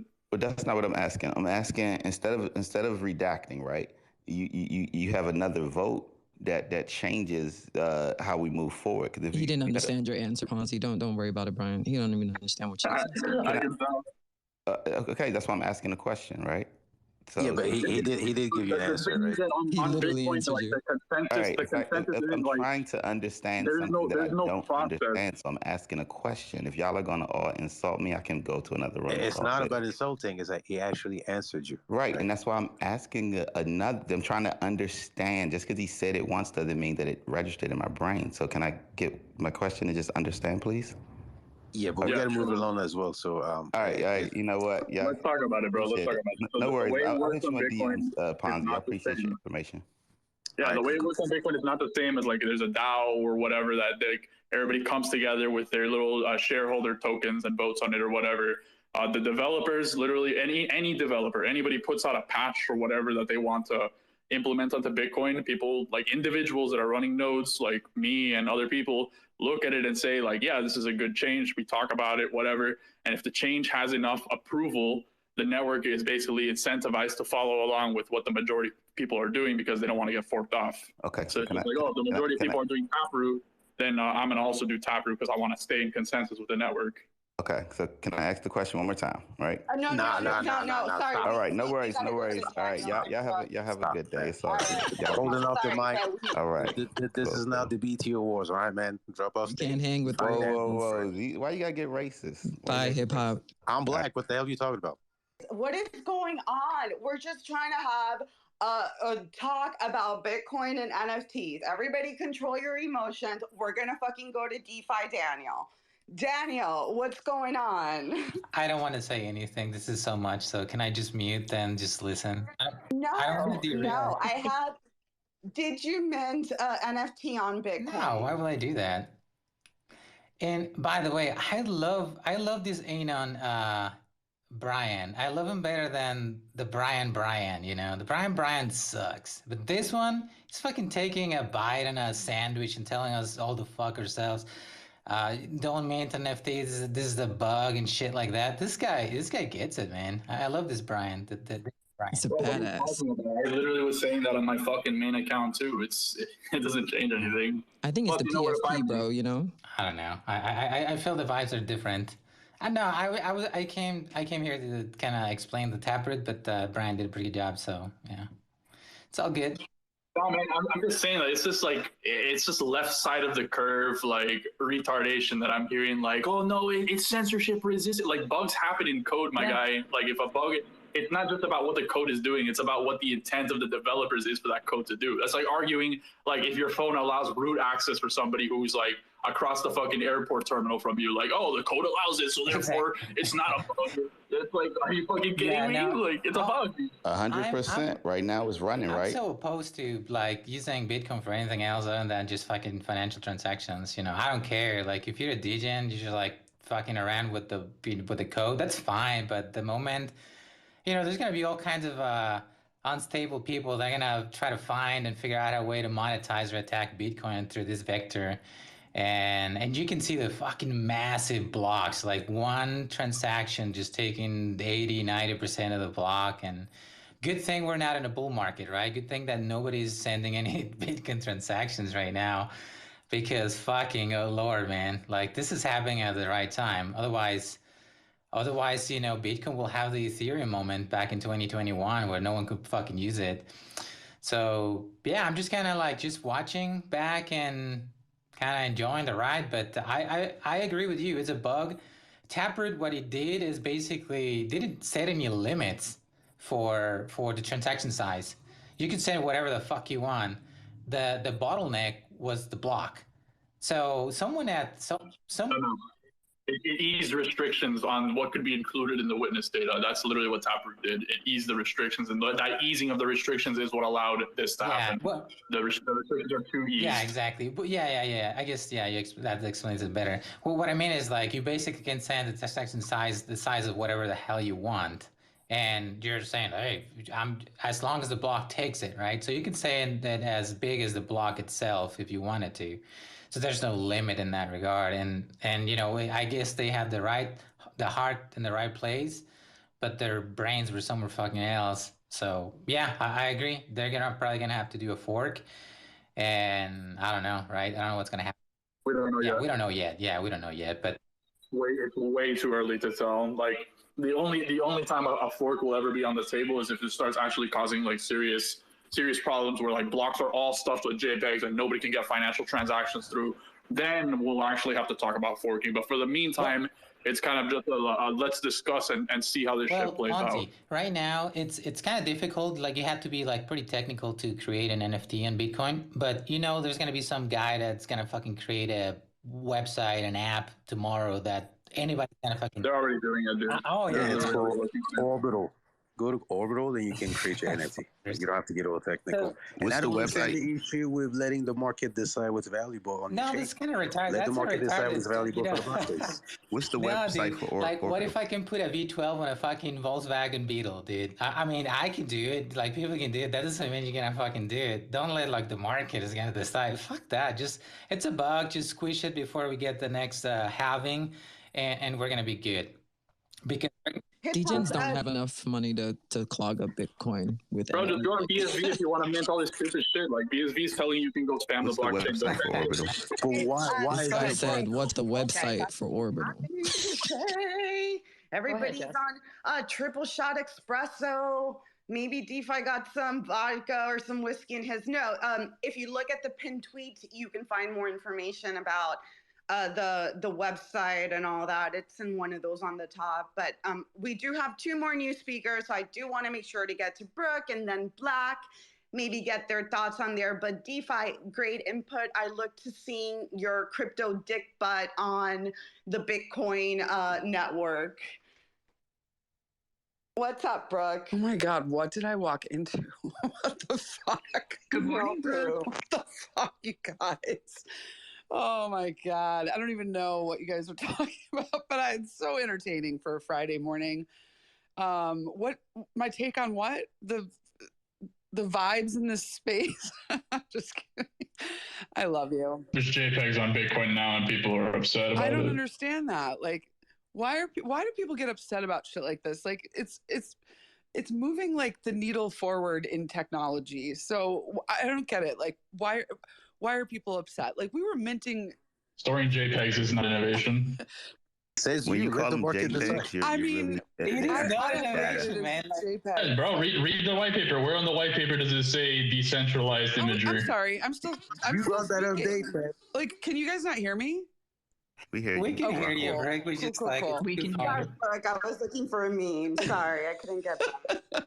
No, I'm just being a shithead. I don't know. Like I would look back on like early 2021 or whatever that was when we were building on Algorand. Like there's lots of different things you can do with blockchain in, you know, non-fungible tokens. So it just seems so odd that 2 years later we're like, oh my God, like freaking out about, you know, the different ways that you can mint NFTs. Like it's just technology. But I get it. Like these are all just opinions. But, you know, this has kind of been, I see your thumbs down. I don't understand. What is the problem? Maybe I came in too late, but, you know. I think you came in late into like the whole market because like you coming in at 2020 like a lot of this discussion. God, no, this is Brooke. Don't worry about it. Don't worry. He doesn't know anybody in the space. How many of your followers did you buy? This guy doesn't know anybody. I really know who the fuck Brooke J. Lacey is? I know none of you guys. The fuck out of here, guy. All right. I don't know. I don't know what to say at this point. All right. I'm dead today. So I was trying to make a point. No. Let Bruce finish. No. Wait. Slow down. Let Bruce finish. We said Brooke and then Black. Oh, I'm done. This is just awesome. Like she was clearly finished her point and asking a question. All right, Black, go for it, Black. This guy, yo, fuck y'all, bro, low key. No, oh my God. I said Brooke and then Black. We're gonna get to the new speakers because we do have a hard cutoff here, and that's how my spaces work. I think this might be your first time here. Go ahead, Black. Oh, I was gonna wait my turn because I'm more refined these days, so I don't have to yell over people. Good morning, Black. Good morning, Black. Nowadays, I'm like, good morning, everyone. Good morning, everyone. Good morning, Tammy. Good morning, Jess. Long time no see. Good morning. Good morning.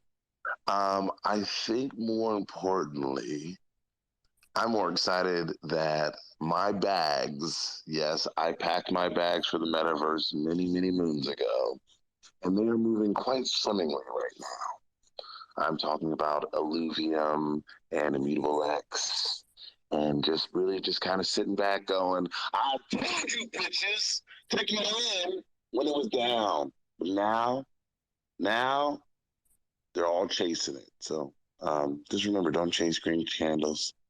Just be really cool about things. All right, Illuvium, Immutable X, Metaverse Index. Start finding things that are gamification. They help support infrastructure of things. That is all. Thanks for dropping that. Yeah, actually, Illuvium, I got beta access code. I'm going to play this weekend, may stream it. That should be interesting and very funny to watch. So I'll definitely share that if I decide to do that. Go ahead, Dal. But yeah, Black, thanks for coming and changing up the vibe because it was getting a little bit crazy up here. And his point is relevant because we all know this, but we keep hearing, oh, NFTs are just JPEGs, but they can be in-game assets, they can be mortgages, they can be business document, bill laden. There's so many things that can be expressed through NFTs. So this idea that there's no value to them and they're just like bugs on chain, no. It's up to the market to decide what's valuable. Even PFPs can be fine art. They can be really exciting for different They're people. getting patched up. Cry some more. The point is, either you have a centralized authority that decides what's valuable, or you let the market decide, but you have to pick one. Yeah, we do. It's called the Bitcoin white paper. It's an authoritarian, and it tells us what we can and can't put on chain. So, yeah, I think a big thing to look into is also what states are starting to ponder, moving away from the physical registrations for vehicles and looking at actually having them hosted on blockchains to cut down the wait time and the bureaucracy that one faces when they're at the DMV. California just did it. Yeah, California is doing that. I posted something. I'll post it at the top. I think it was yesterday about that. I'm 100% opposed to what Dow is saying, what the market would decide. I feel like the Bitcoin white paper, it's a pretty self-explanatory on what you should. It's the rules of the game, right? The guy is like, hey, follow this shit, you're going to be okay.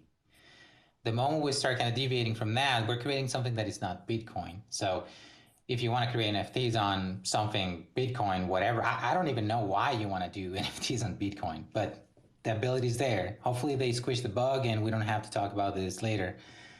But the market, I don't know what you guys are saying. The market is pretty retarded. The market doesn't know what the fuck, They don't know. I thought NFTs started on Bitcoin with Counterparty. The ability. Yeah, and what happened to them? They got patched out like every other bug. Listen.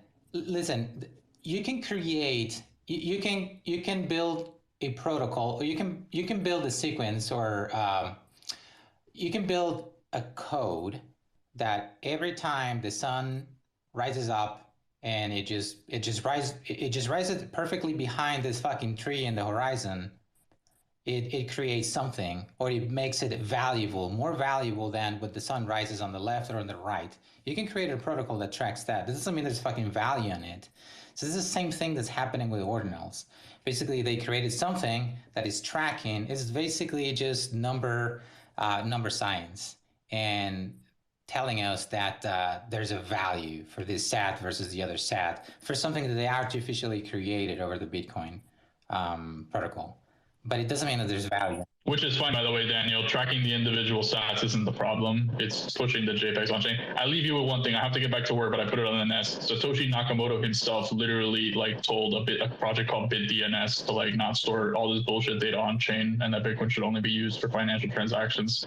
So if you're crying here that, oh, you're pro censorship, blah blah blah, then Satoshi Nakamoto was pro censorship too, my man. Hold on, but Wait, can I just chime in really quick? I mean, Vitalik never thought they were going to be putting JPEGs on Ethereum, but the Ethereum Foundation wasn't like, no, you guys can't do this, or like they're not stopping people. Do a lot of the like hardcore ETH devs like that? No, it actually, from my understanding, it makes it harder for them to like build out shit because of all these fucking things that are building out on ETH. Absolutely. They're also scammers and are trying to find like a use for this thing. So they're just, if it's JPEGs, they don't give a shit. No, there is. So did you like steal Darth Vader's mic, Brian? I put my headset on. I have to get back to His my phone shit. has always been like that. Like, you need to get a new fucking phone for real. Go ahead, hip hop, and then death and hooligan. Cool. Dow said something. He said either it's a centralized agency who makes the decision or the market controls it. And so, from listening to the conversation, seems like a big pushback from the Bitcoin people. It makes me weird to be such a Bitcoin person talking to y'all. But it sounds like, when y'all start saying everything is about Satoshi, it's like his white paper is, it's like, it becomes like the Bible. It becomes, you have this centralized authority trying to interpret that and say what's right. The way I kind of look.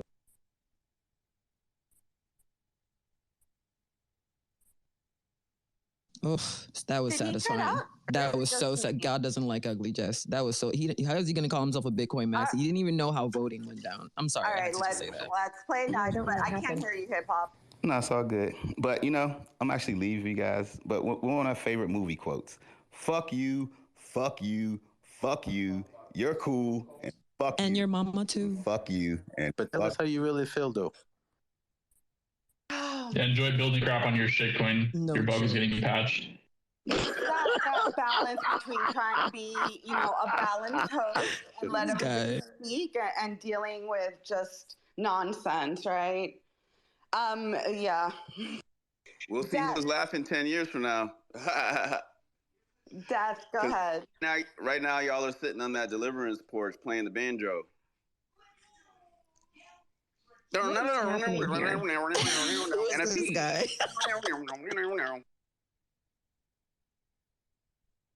Another BTC Maxi with 0.001 BTC. All right, guys, we're going to go to Death. Death, good morning. Welcome. Good morning, guys. Thank you for having me. It's this is probably been one of more of the comical spaces that I've gotten to listen to in a while. He left, though. I wanted to teach him how to say Nkechi's name correctly. I mean, it's not that difficult, but I mean, it's 6 letters, bro. Jeez, right? But to what you were saying, though, Daniel, I don't know, man, if I would look at the white paper and that type of ideology, because, I take it to, like, my field I'm in. The creation of a hammer, right, was intended to build a house, but you could also use it to harm someone. So, like, who's to say that just because the person who created the invention says, I want it to be used this way, necessarily has to be used that way? It's just how I looked at it. Yeah, and in this analogy, are you changing the way you use the tool, or are you changing the tool itself? Because in order for NFTs to live on Bitcoin, they had to be a taproot. There had to be a change to the tool, and it was, in my opinion, I think it had the unintended consequences. So there was a change to the tool for that, and people find a different use. And your analogy would stick to the white paper. The hammer will be a hammer, and then you can use it for whatever, but it's still a hammer. You cannot make fire with this hammer. You can beat shit up, right? And whether that be a nail or somebody's head, that's up to you. Same with Bitcoin. Bitcoin is a proof of transfer, basically, peer-to-peer, node-to-node.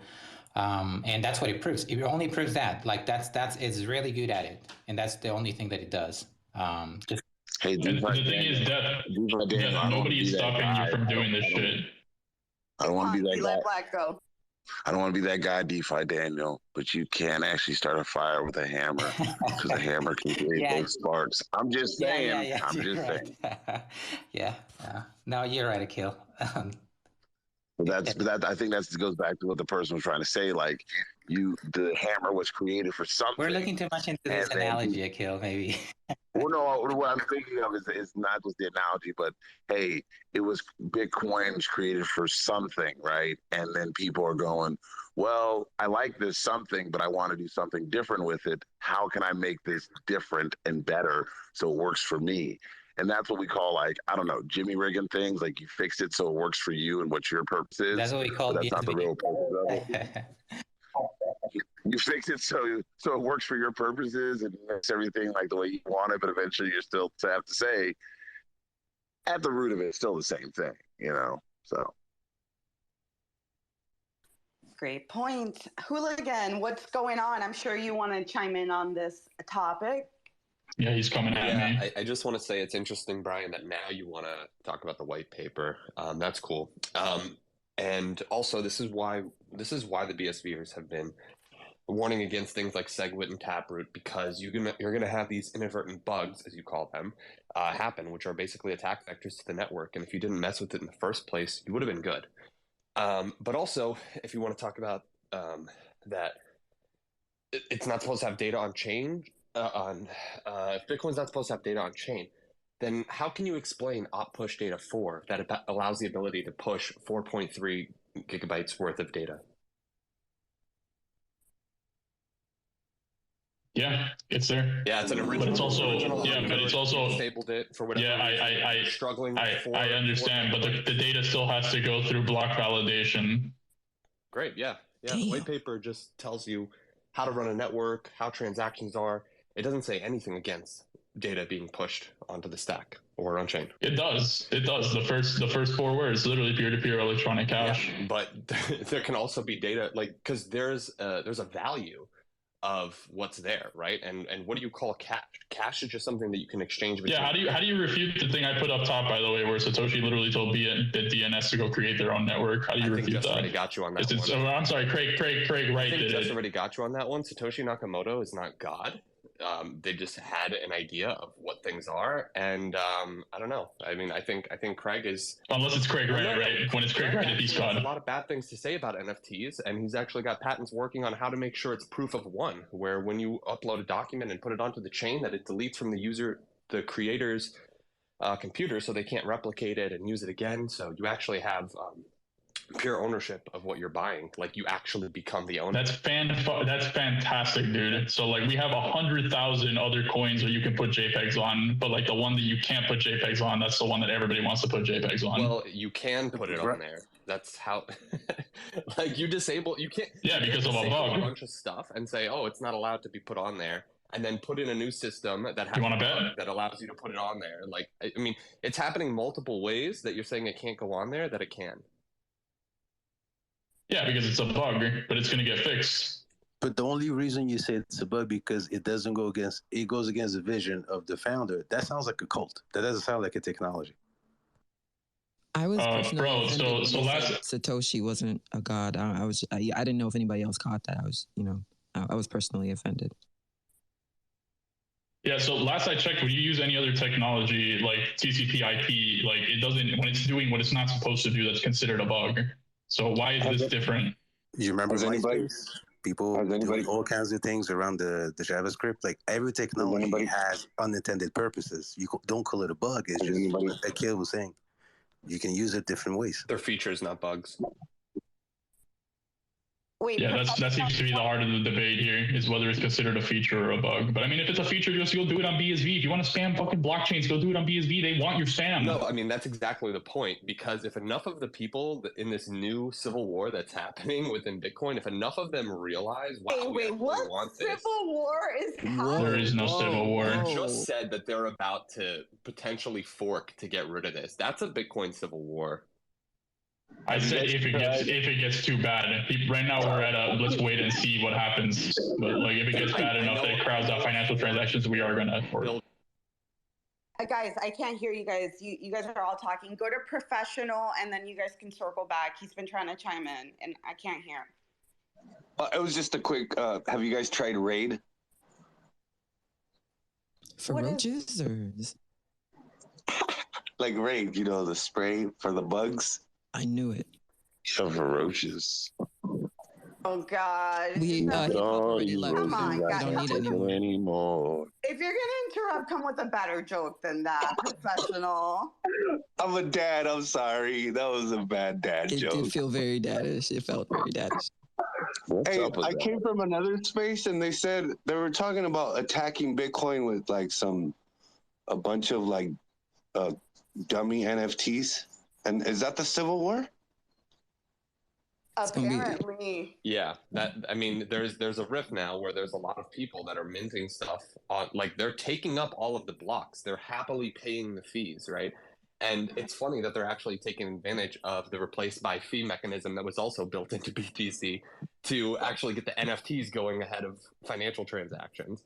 So there's been multiple protocol changes that have enabled this to exist, and it's thriving. And there's multiple people building websites where you can like basically crowdfund and mint on BTC just so you can open up full capabilities of BTC and create a new way forward. And it's going to be the people that are saying this is only for financial transactions, or hey, it's also for data because like this is useful and we're finding ways to apply it, right? Like this is what's going to cause a potential other fork, right? And I just find it really fascinating that BTC core developers just have such an adamant philosophy that they've created how many forks already now because they're not listening to what the market is. They're not just leaving it where it started with the open capabilities and just letting it ride because it was never attacked before. You know, it's when you added all these changes to the protocol, this is where all these things happen and then creates these civil wars. Like, stop telling people what they can and can't do. Let the technology exist and thrive. I don't know why that's so hard. Yeah. I think if it's meant to be broken, break it, you know? And if it doesn't break, then it'll sustain the test of time, as I like to say, right? That's how I see it, whether... You know, whoever did it. I don't even know who Satoshi is, but whoever that person, yeah, that's all I got. Let's go to. I'm very unprofessional. I'm sorry. I know I'm misleading. All right, let's go to Nakachi. For sure. Yeah. Anyway, this has been fun. All jokes aside, though, you know, as we're kind of having this conversation, I'm thinking to myself, can we really truly say like what decentralization is if it can't? How do I say it? Like. When we talk about decentralization on Bitcoin, right, we always say that is the closest to decentralization in existence, period. And simply because, number one, you don't know who the owner is, so you can't press on them to get them to mess around with the chain, right? And then number two, I mean, literally in the nature of it is decentralized. Everybody just kind of operates on their own. However, with the advent of NFTs the last couple of years, I think it's important for us to understand that there's a new definition coming out. This is a brand new space. So the definitions have to evolve over time, right? So can we really truly continue to say that Bitcoin is the most decentralized blockchain if it can't hold up underneath the pressure of NFTs?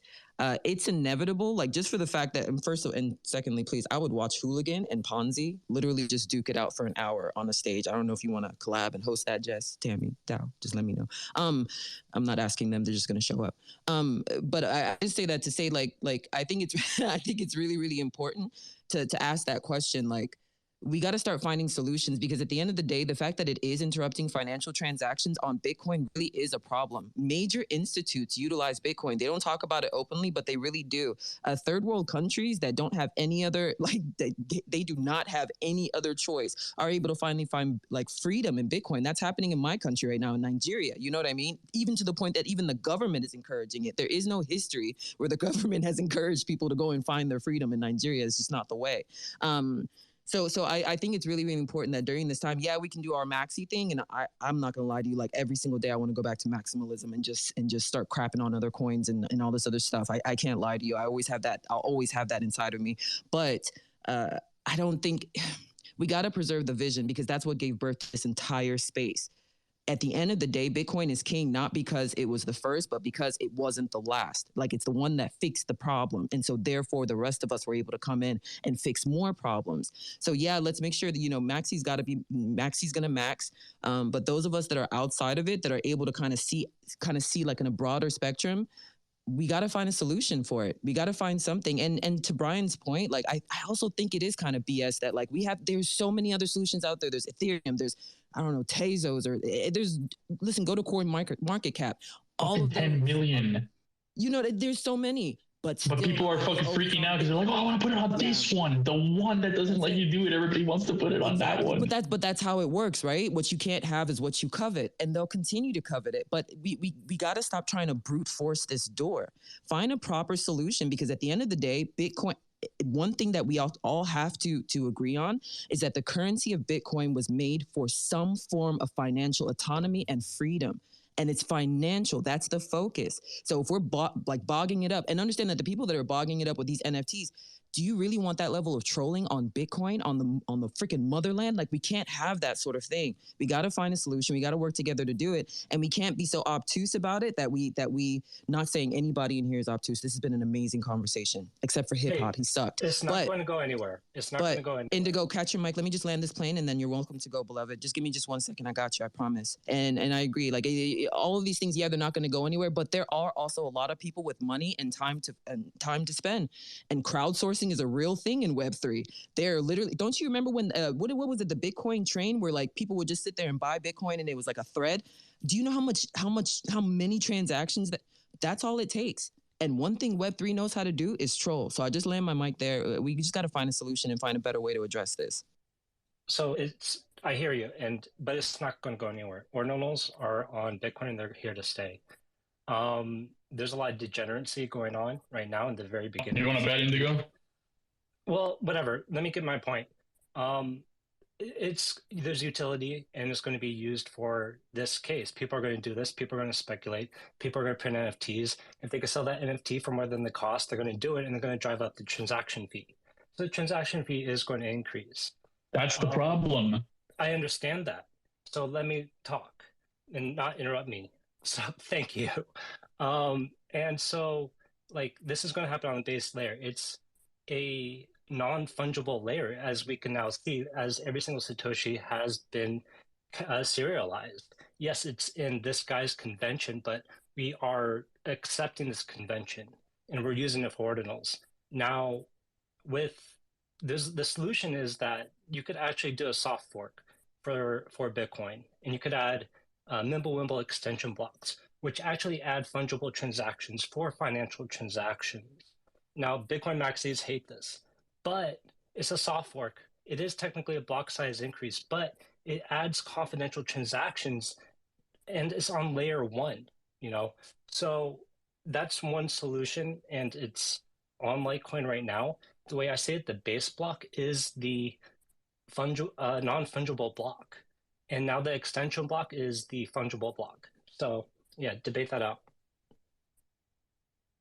Well, I just wanted to say something. I think somebody said, like, and this hasn't gotten a lot of hype. Like, a lot of people in the NFT community, I haven't even seen talking about this. So if there was like a wave of people trying to degen and mint NFTs, like, what would be the worst thing that would happen? Would it just be like a bunch of transaction delays, or could there be something like critical that happens to the network? Yeah, it will be basically transactions delay. Everybody's competed for this block space, right? So if you have an NFT that is just minting and it just happens to be 80% of that block size, you're competing for that 20. And what's going to happen if you don't have the money, or, you know, if you don't care about your transaction, you can wait.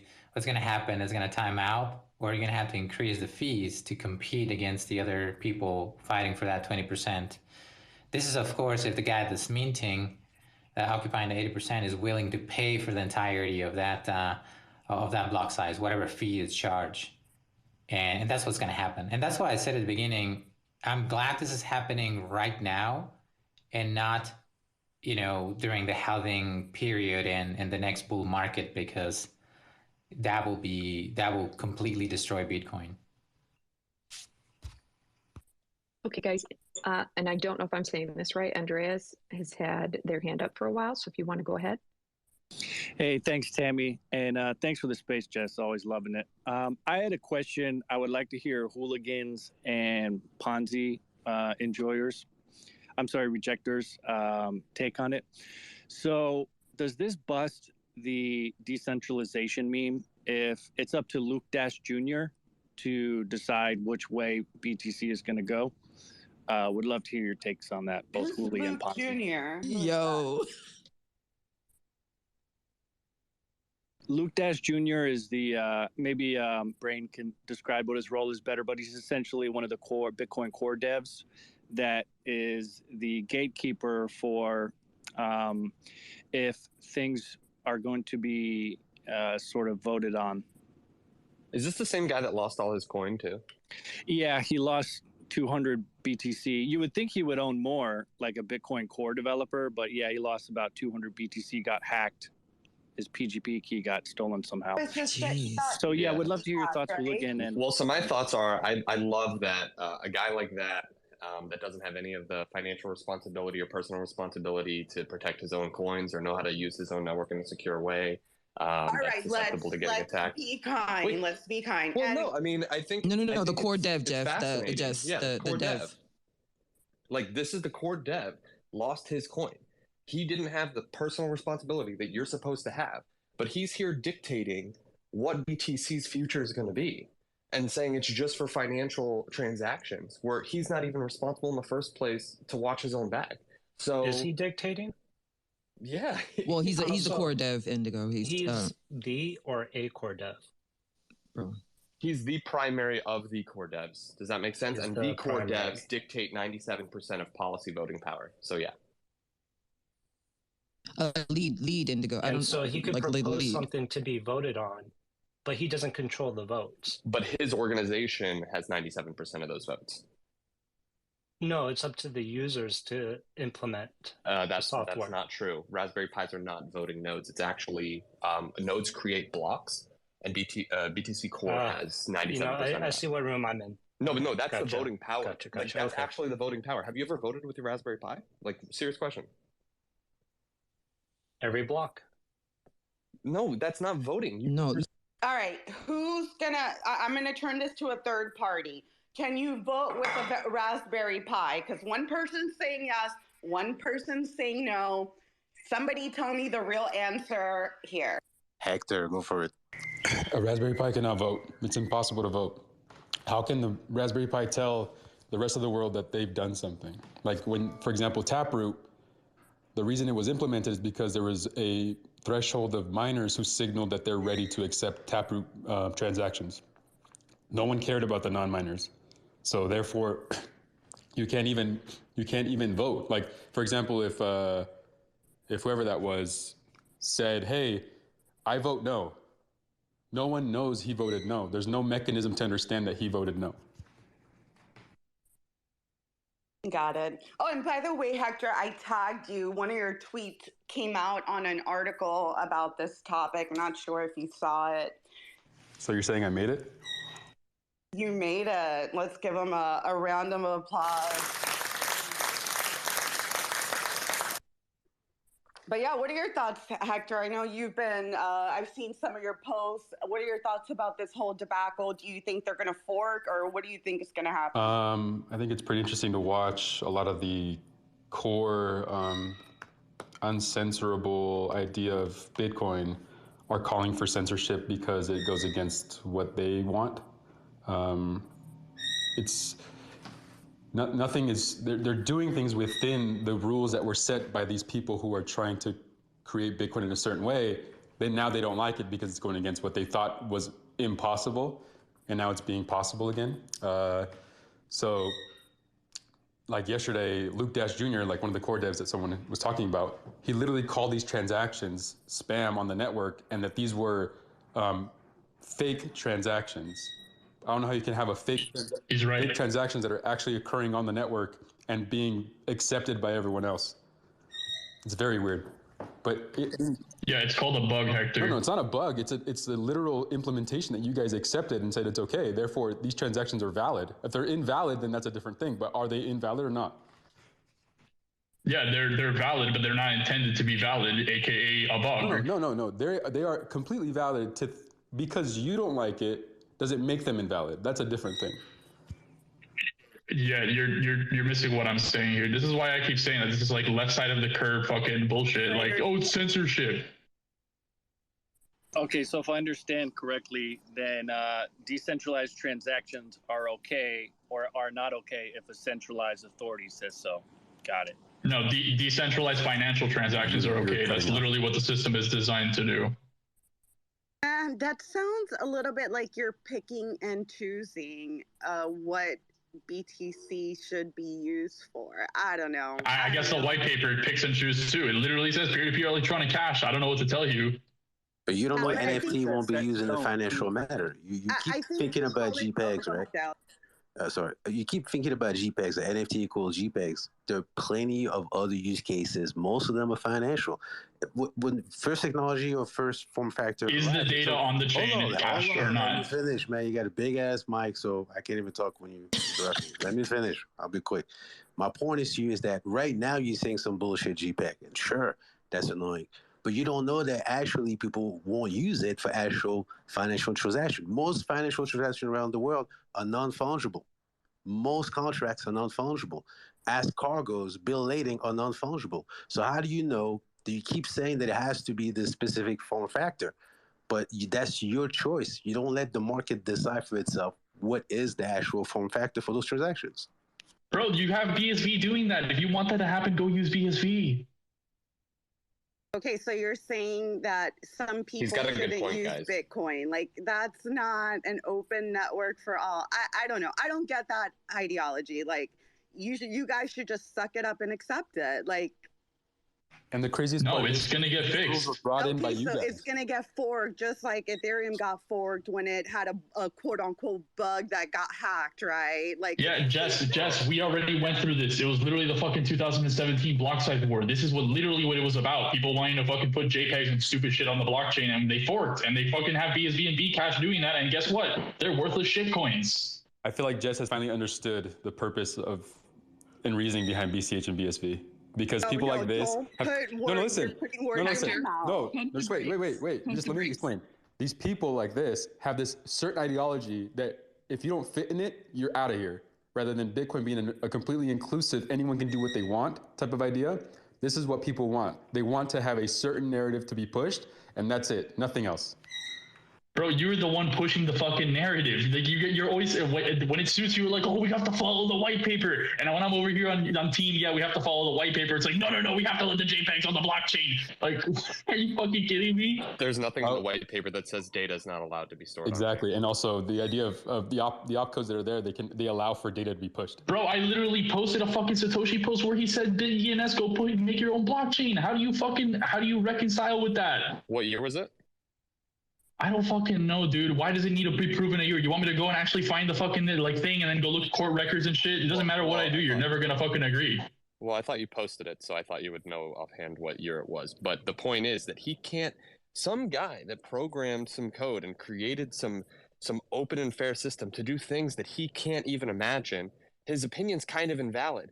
I mean, don't the BTC guys say what Satoshi said doesn't matter? It's about. But bro, you're using Satoshi's vision, so why does it matter so much?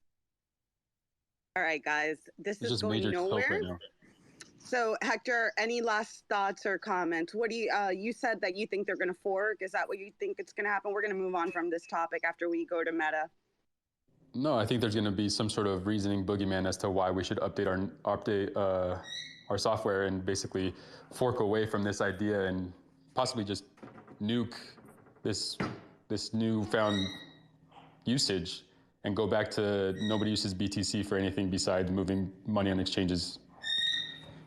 Which made it the most valuable asset in the entire crypto market, by the way. That nobody uses. Ponzi, I was going to say, if you would have told me that NFTs on Bitcoin would have made Hector a celebrity in 2023, like, I would have never believed it.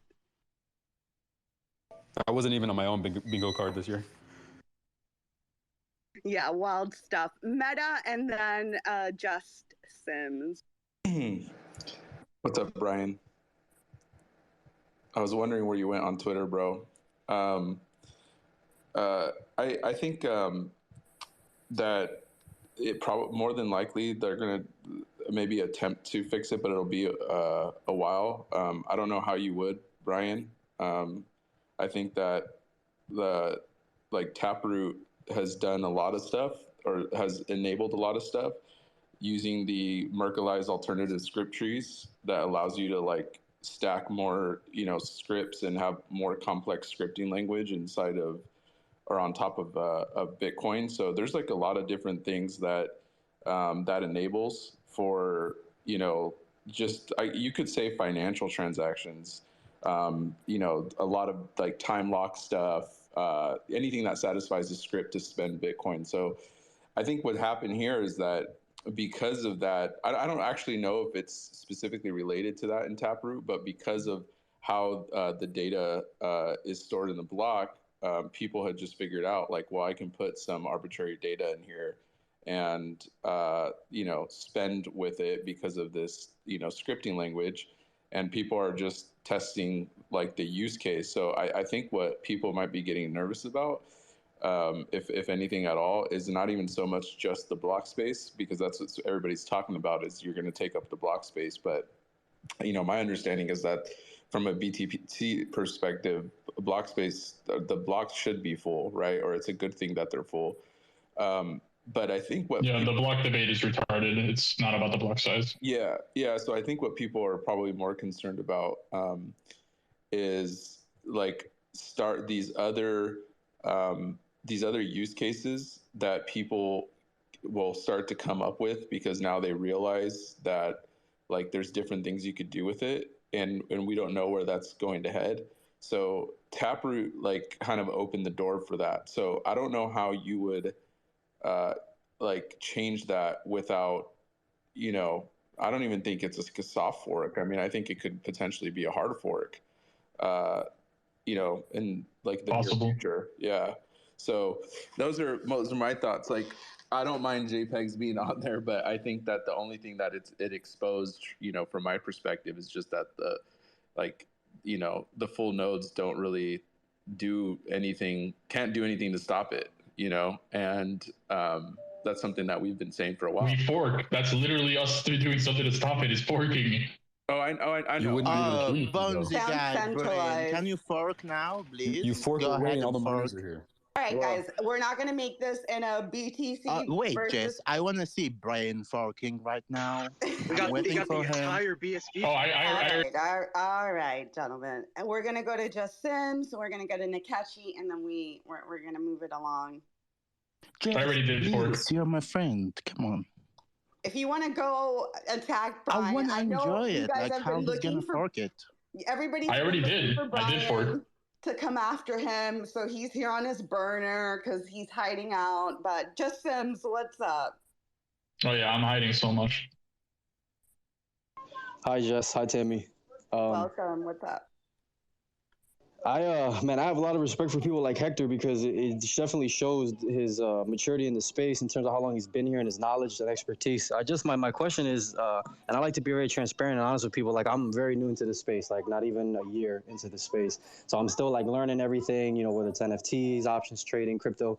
And I'll be honest with you guys, like after a year in this space, I still find myself where I started, lost as hell, because it's just so much like big jargon. Like, we're talking about BTC versus this versus that. And like, I've always been under the impression that we're trying to like onboard, people onto Web3. We're trying to get people to learn, to come into the space, bring in new money, new opportunities. And when we have these type of arguments, I still don't know what the hell was going on, just like I didn't know a year ago. So I guess my question for people like you guys that are more experienced is like, how do we simplify it so that more people like myself can not only come into Web3, but want to stay in Web3? Because I know there's been a lot of FUD around crypto lately. So I just kind of want to see if we can change the topic and put it around that. Anybody want to comment on that? Yeah, I'm forking. Yeah, I'll comment that I'll leave you guys with the BSV ors, and you guys can enjoy the conversation. Brian, just fork away. Okay. I already did, man. I already did. My rules. Good afternoon. I made it. Wag me. I made it. Customers wouldn't leave me alone, so I'm late to the party. But as far as I'm with you, bro. Like you're never gonna fully understand crypto till everybody does dumb it down, and I'm glad Jess does the whole C spaces because they're very informative as far as that goes. But it does take time, and I think mainly you want to learn with the big one like Bitcoin. I know you know, forget it, Ethereum for instance. Go off of that one, and then like go on Polygon, like big projects that have been there forever, and kind of just focus on those and understand them. But sticking to those projects on coins and stuff like that is where I wish I would have started. I started with Dogecoin, and that led me to a real deep hole, because I started looking into things that I shouldn't have, and then from one shit coin to another and another. So yeah, you're in the right place if you're looking up like Polygon, Sol, and Bitcoin, for instance, and Ethereum. Those four things and then you also got Avalanche now. So there's a lot of cool protocols and stuff like that. It's just taking your time with one and just understanding one at a time. I guess that's the only way for me to explain it. Yeah, I don't think we're gonna onboard people, like Justin said, sitting on Twitter Spaces and arguing. Like, we're gonna see the real world adoption when people don't even know that they're using blockchain technology. I have a couple of things that I did want to bring up that's happening outside of this NFTs on Bitcoin. I think I'm exhausted by this, but I'm gonna go to Nikechi, and I'm glad you're here, Leo, because I wanted to talk about the Toyota thing. But Nikechi, real quick, did you want to chime in on something that was said? Actually, I was gonna pivot, but is it cool if I just say a couple things to Just Sim, and then I was gonna ask about the Elon pin that you had at the top. Is that cool? Just yeah, sounds good. A great question. Don't mind us up here. Like, this is what you do when you know stuff and you just butt heads with other people. This is not like a representative of the entire culture. I just wanted to suggest 3 books. Like, if you're trying to get into the space, first you have to understand the vision before you can understand the theory. All right. So I would recommend the Bitcoin Standard. That book will teach you like what the problem was, why it had to be made to begin with, all right? And then what the financial institutes don't really tell you. So Bitcoin Standard to start off with. Number 2, Bitcoin Hard Money You Can't Fuck With. That's a really good book for you to understand some of these concepts. And I see the fingers down, Hector, but here's the thing. We can't censor those things because people got to understand that they exist in order for them to have an opinion like you're able to have. You know what I'm saying? Like, first we start with the foundations, then we can argue. You know what I mean?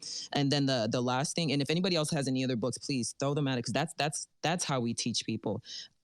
All we have is opinions. What we need is the literature that backs these things. And we need to be able to see the ones that are actually saying the truth, the ones that stand the test of time is what I'm trying to get at, right? Another one, there's a series, God, what is that shit? What is that book called? It's something, Internet Money. What book am I thinking of?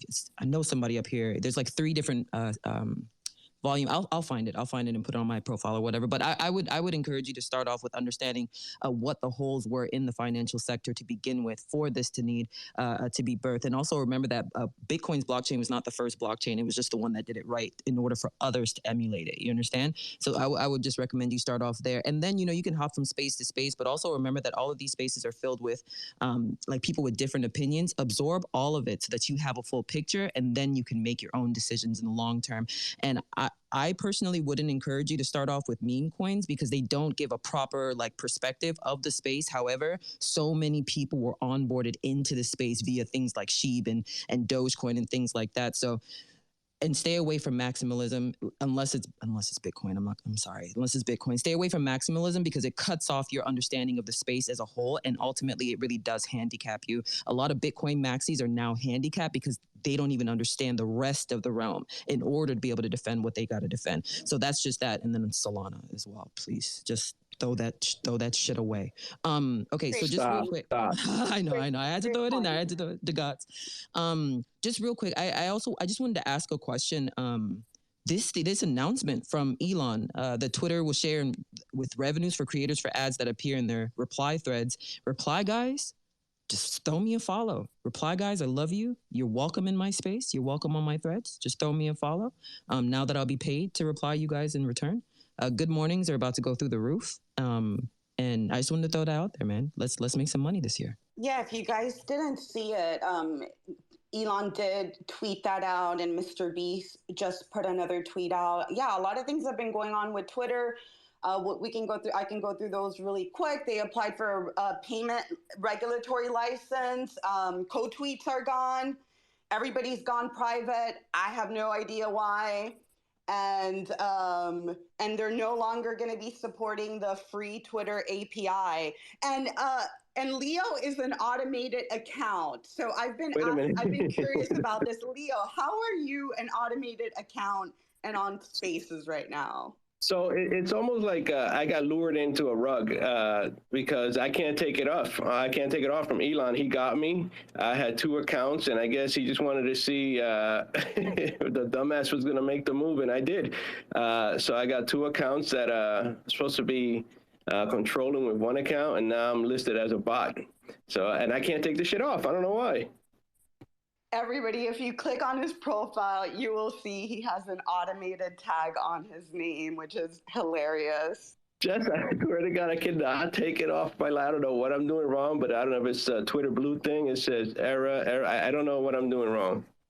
Hey, can I say a couple things to just Oh my God, like Leo, 2 I've sentences? never noticed that. I thought he was just a really sophisticated AI. I was just like, they're going, these bots are going crazy. I thought you were just a sophisticated AI, bro, this whole time. It's Leo GPT. And by the way, just simply Rob, go you. I love the you. Hey, go Canes.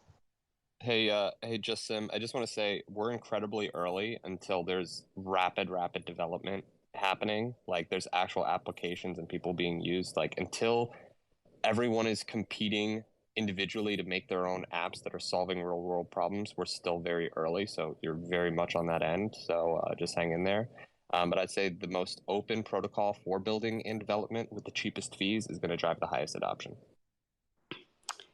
Thank you. Great point. Meta, I'm going to move on. So unless you what did you want to chime in on? I don't want to talk about BSV and Bitcoin anymore, please. No worries. It's been a rough morning. I wasn't going to talk about it. No, I guess I was just going to say, well, I guess I am going to talk about it, but only in passing. Oh boy. I think that the first thing that anybody should do, not just you, but the first thing anybody should do is really dive into the original Bitcoin white paper and just read it and then see how much of it you can understand. And you determine what this stuff really is, and not get caught up in narratives about it, whether they come from me, whether they come from BTC maxis, whether they come from ETH people. The narratives don't matter as much as you getting under the rails and understanding the technology. DAO, for example, DAO Chief, he understands ETH, right? So if I have ETH questions, if I don't understand something, I know that he's going to know more about that ecosystem than I do. And so it's good for me to have those contacts and then reach out to them and just say hey, what is this? What does this mean? What does sharding mean? Or something like that. Right. But you start out with, trying to understand the technology a little bit and then seeing how that technology relates back to actually what Hooligan said, which is real world problems. That's really what it comes down to. But all the talk of anti-government and decentralization, those are cool, those are valid, that's valid terminology. But then we have to ask ourselves questions what is decentralization? What does it actually mean?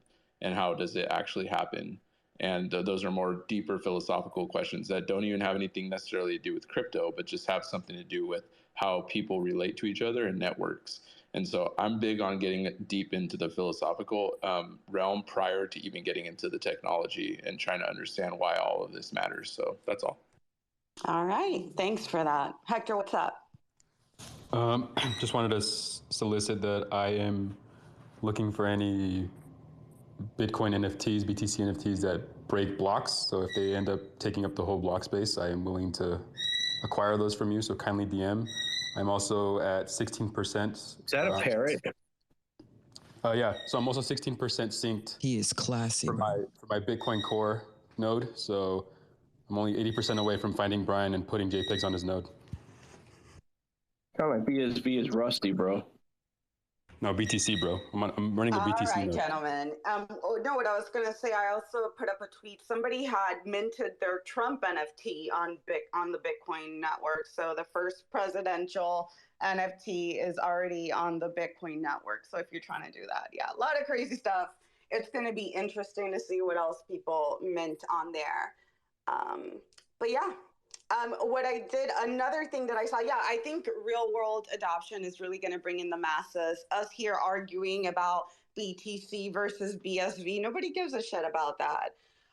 One thing that I saw is, and Leo, I know you're a huge Toyota advocate, but it looks like Toyota is getting into the blockchain space. They're sponsoring a Web3 hackathon. I don't even know what Aster is. Aster, actually, I did look it up. Yeah, it's like a part of Polkadot, which is weird. I don't know anybody building on Polkadot. But yeah, like I've never heard somebody come up and be like, yeah, I'm building on Polkadot.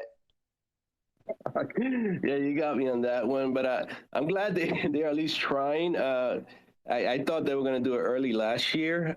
That they came out with this new like website pricing guide, and it said like monogram, and if you looked at the monogram, it's actually like the meta for Facebook, same type of logo. So I'm like, oh shit, they're going somewhere.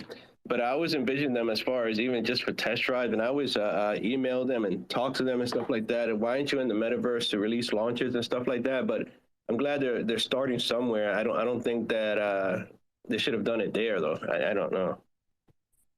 Yeah, on a side note, BMW partnered with BNB, and then, you know, Toyota's more bootleg, so I had to go to Polkadot. Wow. Yeah, Polkadot gets an interesting ecosystem because it's not necessarily meant for people that want to build dApps and protocol. It's really meant for people that want to build their own blockchain. So they have kind of like Cosmos, like this ecosystem of blockchain. You can use module to build your own blockchain. So they have this project called Web Energy, for example, that is working with a lot of like, you know, petrol company, energy company around the world. So it's a very complex ecosystem. That's why it's not as necessarily as friendly as something like Ethereum or BSV or stuff like that. So some people are in it, but it gets heady, right? It's almost like if you think the average dApp developer is a software engineer, you got to get a master to really truly like enjoy the Polkadot ecosystem. It gets really complex. I'll say this to Leo too. Leo, you may just want to bounce over to the BMW team after hearing this. Yeah, I wonder what blockchain Lexus will use. Maybe the SafeMoon blockchain when it comes out. Whoa. Well, Lexus really? is Toyota. Lexus is Toyota. Don't sleep on Porsche. Well, yeah, I was disappointed when I made the list and I go to mint and the fucking price no shot. I was like, I mean, there's no way I couldn't do it. But they say you can only mint what, 2 or 3. I couldn't mint 1. As of last night, I think they were up to 5 million in volume. Oh my God! Why do I always miss them? I mean, I had the chance. This is on me. You got whitelist, yeah, but the mint price was pretty steep. And another thing that I saw, just like when we talked about real world utility, I'm not sure how many of you guys are familiar with Ultra Music Festival. My hometown is Miami, so they always have like that here every year. It's like over 150,000 people. I don't go anymore. I did go a couple of years ago when I was, you know, more in my rave days. But Ultra is now expanding to different countries, and they're starting in Abu Dhabi in March, and they're going to mint the tickets on BNB. So that's pretty cool to see. And you're going to have like VIP access with the NFT special drops and things like that. So things like that, I think those are going to bring like real utility, like, and that's a good target audience for that, because it's like a bunch of young you know, rave people. But yeah, definitely check that out. Has anybody heard of Ultra or seen Ultra on screen? Is that like the new version of like Galle Ultra or something like that? Oh my God! What are you talking about? Yeah, Ultra's been around for like 10 years. And like one of the largest electronic festivals ever. It's what, Hector? It's a really large like electronic festival. But anyway, just imagine people slightly intoxicated trying to sign into their wallets to show you their NFT. That's going to be a great time. Sure, they'll make it. Oh, that's very true. Yeah, everybody is intoxicated. Yeah. Oh, Simply Rob. It was Internet of Money. No, Internet of Money. Internet of Money, that series. Oh, by Gyannopoulos, like the Greek guy? Yeah. Yeah, he's a good guy. Scammer.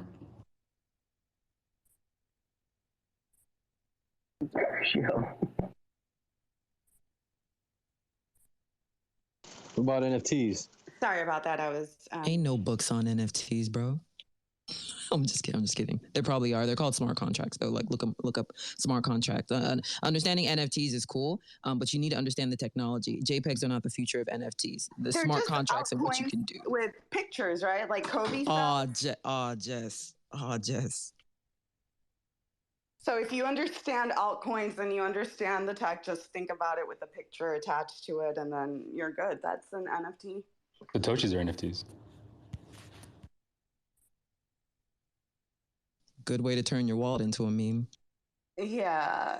What else did I want to talk about? Oh yeah. Another thing, BNB related as well that came out. They had a lot of shit coming out. They're coming out with another blockchain, which is going to be. I know last week we had Matt here talking about Filecoin and decentralized data storage and how they're coming out with the Filecoin EVM.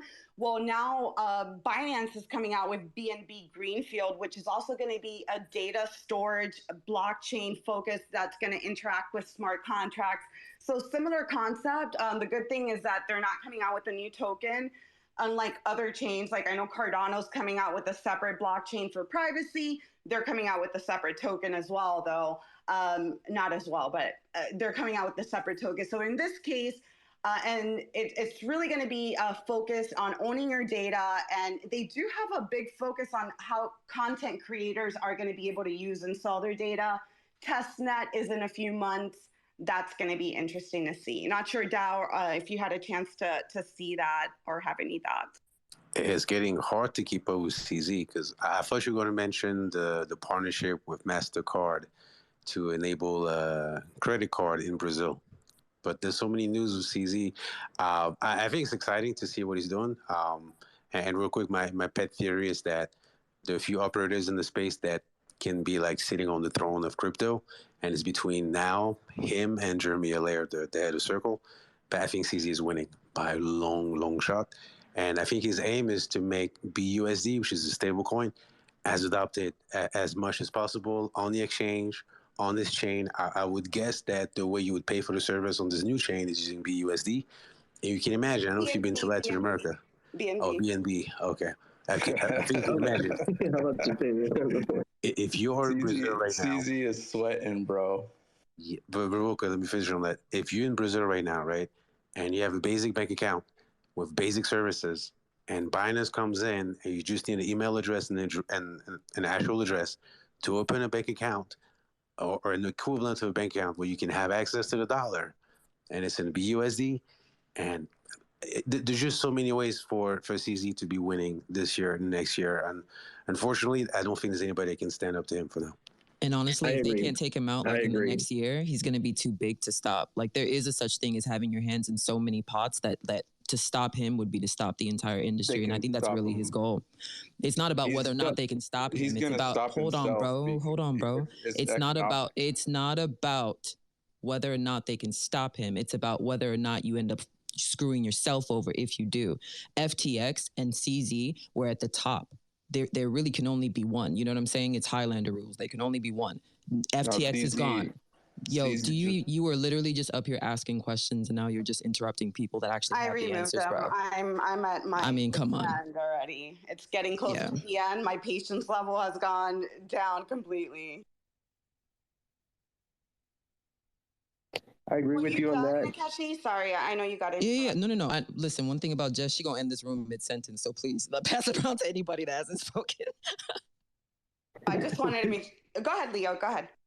No, I was gonna say I agree with her. The only thing I have like some part of a disagreement. Like the way he does his thing, I think, yeah, he's in everything, but he has a team assembled for everything. So I don't think he's necessarily just like focusing on one thing and just grabbing everything. Like he's doing it the right way. Probably the only person on fucking crypto as far as as large as he's gotten, where he's still a humble guy, but he's out there still swinging, you know. And where he's trying to bring that to. I mean, I'm pumped for BNB. Well, they've already been caught front running at this point, and that's not even allegedly. They've already been, and that wallet was found to have like more than 50% of commingled funds. So they're trying to tick away at the empire, and that's what I mean by if they don't take him out, like in the next year, he's going to be too big to stop. It's going to affect too many people. I mean, we got to go somewhere to launder our funds. You know what I'm saying? I got what you're saying. Yeah. You know. All right, let's get to Ryan. Ryan, welcome. I see you're up here. Ryan looks like he may be rugged. All right. All right. The last thing that I had, I do have to go through, and I'm exhausted by this chat today. But the only thing we didn't talk about, I didn't read the 150-page paper. I don't need 150 pages to tell me there's a bunch of NFT scammers in this space. Did anybody read the NFT scam Bible that came out with all the rugs that apparently happened? I know the only thing I checked was, am I following any of these people, and are these any projects that I'm in? And thankfully, the answer was no to both of them. I probably am. I just got to look at my wallet. You are the scammer. You're the bot. Yeah, there was definitely a bunch of ape derivatives in that list, so I'm sure you have one. Well, do you have the list here anywhere? I was trying to look for it the other day. I couldn't find it. I gotta find the tweet. Hold on, I didn't have. Just make sure you're sitting down when you look at that list, Leo. Is it the tweet I sent you, Jess? Yeah, that one. Yeah. I'll find it and put it in there. Yeah, I didn't read it. I'm like, yeah, I know half the people are scamming us. Like, what's new? Look at my fucking wallet. Look at my hidden folder. Like, I don't need a thread to tell me this. Like, I know. And then when they released the second one, then I was starting to notice the other names. That's the first thing I did. I checked everything. I'm like, nope, not following them. Nope, not following them. Then the second round that came out, I'm like, okay, those names I recognize. And they were liking like my tweets and stuff, but they never comment. So who knows? Oh, shit. Yeah, I'm looking forward to seeing that list.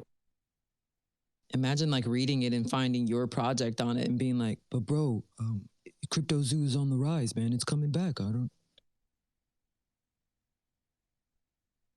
That was a Web3 joke, sorry.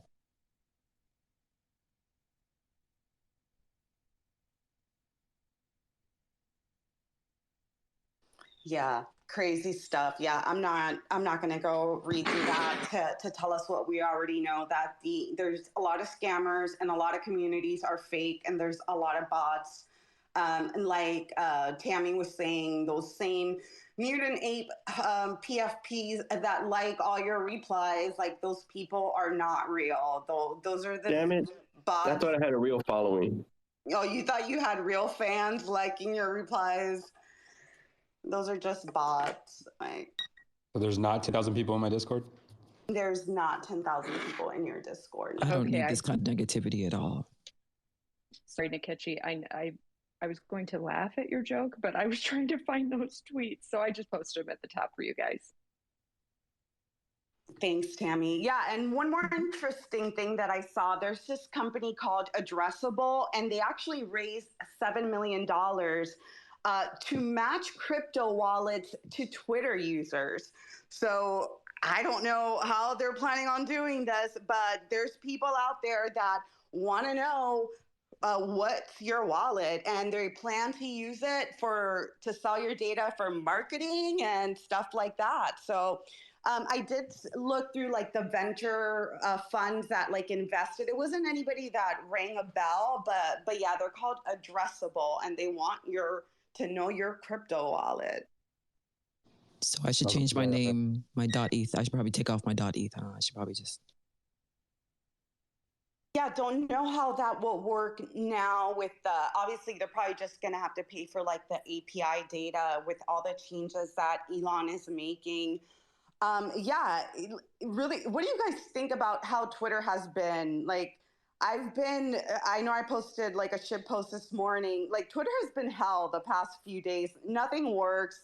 Everybody's tweeting the same shit. Like, how did we get here? How did we get to this point? You're right, man. I don't fucking get it anymore. It's the Elon effect. Like every single time, like look at the history, all right? Every single company Elon takes over ends up in this just running around in a circle. Why does our one job is to launch a spacecraft? Why does it keep crashing? Our one job is to drive you without you having to drive yourself. Why does it keep crashing? Our one job is to get you to be able to tweet. Why does it keep crashing? Like, I mean, how many times? It's the Elon effect, bro. It's the Elon. I don't know. I think my question is like, are we ever going to get back on track, or is there ever going to be a rhyme to the reason, or is the chaos intentional? Because the more chaotic it is, the more data you can mine. That's just how it works. This is the same guy that gave a satellite in the middle of Ukrainian war, and there's nothing like better than data that you get from people that are absolutely terrified. And I hate to sound that just dramatic about it, but I mean, it's the truth. It's the rawest form of like a profile you can create of a person. What is the first thing a person goes for when everything is falling apart? What's the first site they go to? Where do they visit the most? How do you track their family members? These are the things that he's able to find out in satellite. And then the next thing he acquires is Twitter. I don't know. It feels intentional. It feels like it's become a research thing. Let's throw this out here. And every single promise he makes, it takes me back to the OG days of Clubhouse. All we wanted was to not be kicked out of our own spaces. Oh, hey, we got high fives now.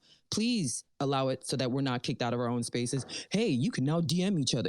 Like answering everything that we didn't ask for and giving us nothing that we continue to talk about. Why can't I change my PFP without losing a blue check? Why don't I get reimbursed for the 4 to 5 business days it takes for you guys to audit it? There's so many. Why does when I started off with Twitter Blue, it was $3.99, and I just wanted to be able to authenticate myself because I have so many fraud accounts on Instagram, and now it's just as annoying here. So there's just a lot of stuff that he does, and it makes it feel like it's less about, oh, he just doesn't know how it works. This is a tech billionaire.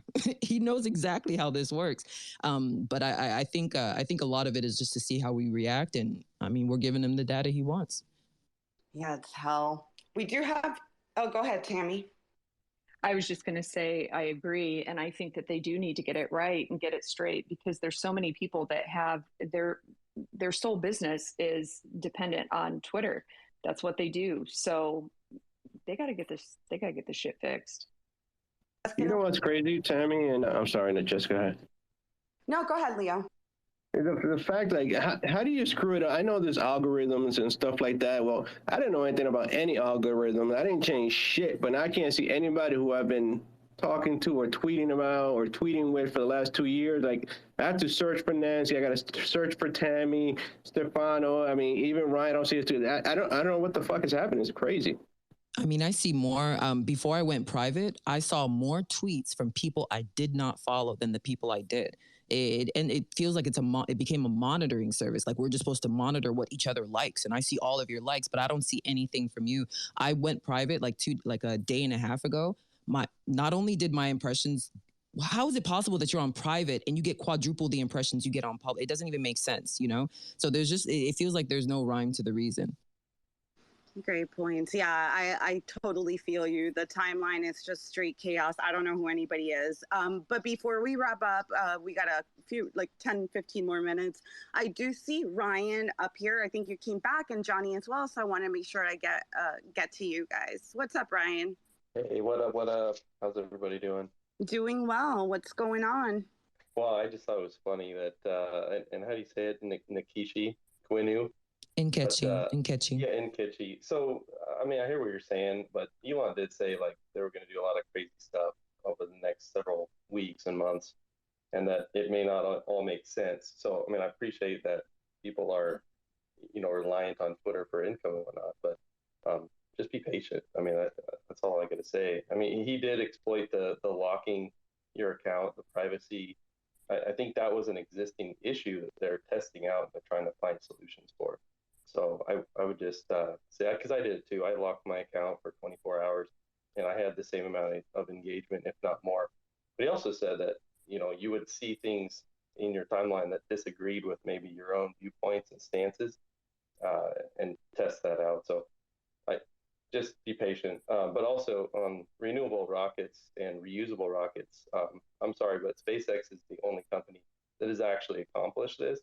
No other company's actually done that. So like when you say, I don't know if you're partially trolling or just being sarcastic, but yeah, that's ridiculous. Nobody. I was being sardonical. I can tell that you're an Elon stan, and I understand why. But I think it's also important. Like, it's definitely not a comment about what is the word, like lacking patience about it. But we really do have to be realistic. I'm lucky that I've always been platform agnostic. I just now migrated like maybe a quarter to 50% of my community here, like maybe 6 months ago, something like that. But there's a lot of people that they've built their entire empire here.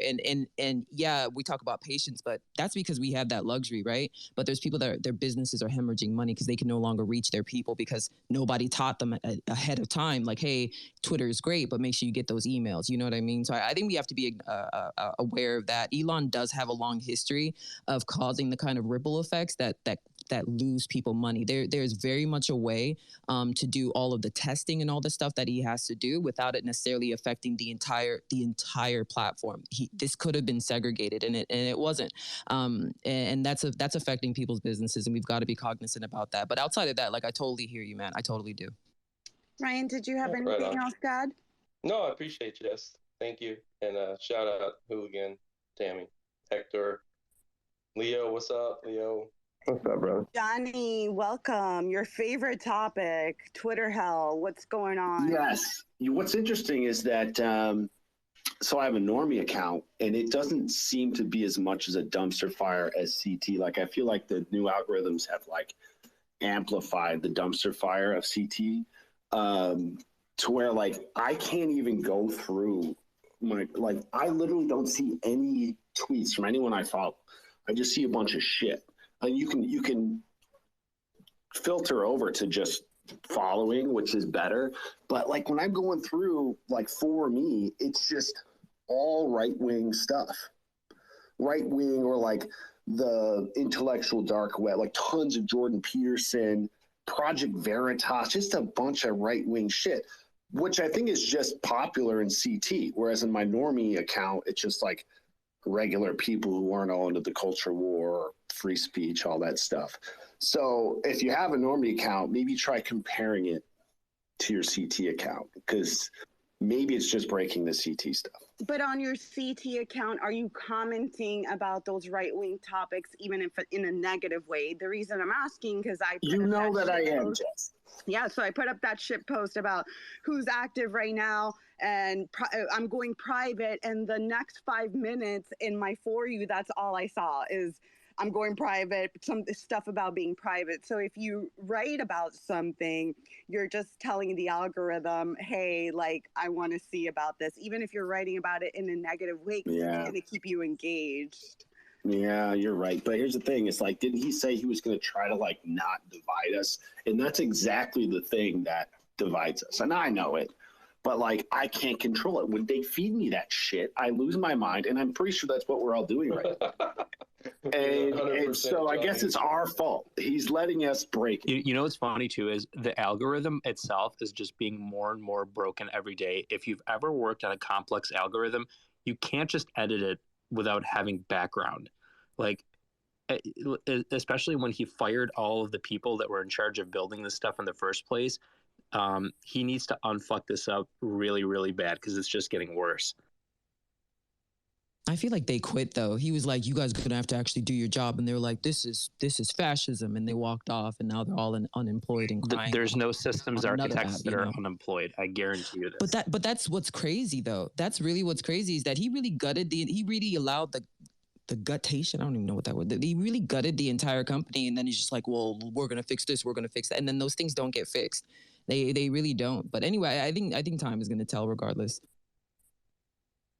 But yeah, it's definitely going to get a lot more dumpster fiery here. I just feel it. I feel it, bro. I feel it. Feel it in the air. Blood in the streets. Well, now we'll get paid to be in this dumpster exactly, fire. Jess. So, exactly. Hey, cheers to that. Now I'm Team Elon again. So I get paid for saying good morning? Yeah. I don't know how it's going to work. I don't know if only GM. through it, but he said like a thread thing. So like, but you have to have a Twitter Blue account, and for it's not about like you saying GM. It's about like the responses, and then they put ads in there, and you get a kickback on the monetization of the ads. So essentially, yeah, it's pretty much saying GM every morning. I'm gonna be saying GM like 17 times a day now. Half of the good mornings are bots, anyways. Like, I mean, bots getting money. bot.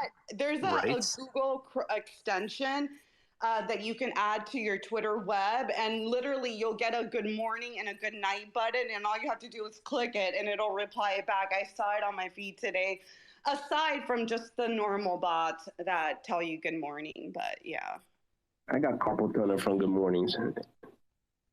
Yeah, it's That's like- starting that's like to. you became a bot. Hopefully that dies down.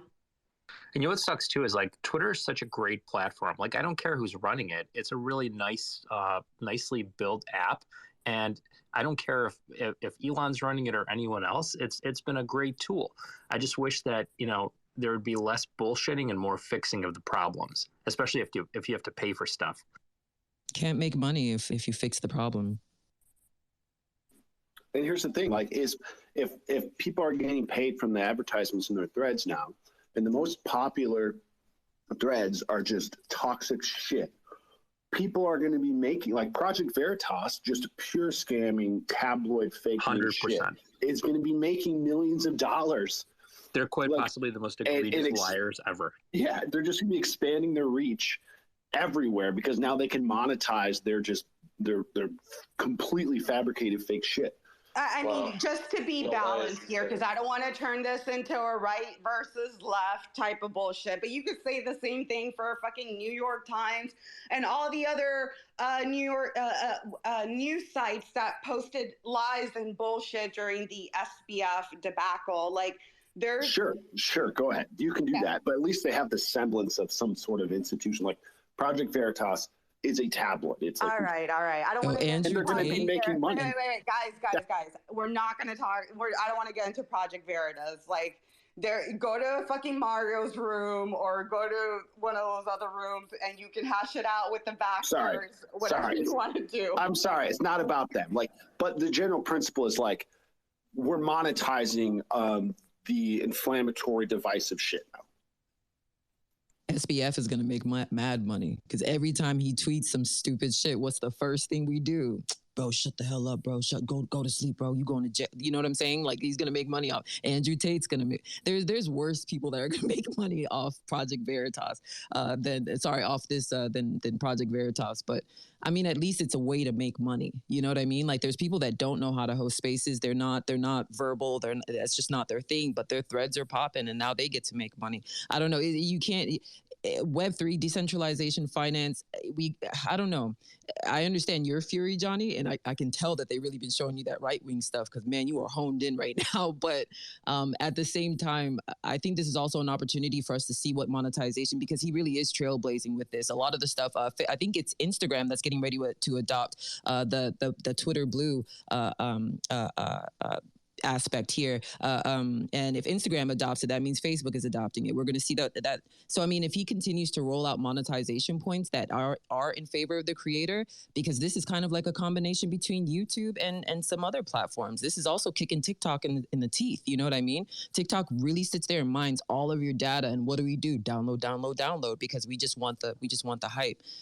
I hope people make some money off of this. And if nothing else, the true engagers, like the people that are actually having conversations, they're also going to benefit, and they should have been benefiting all this time.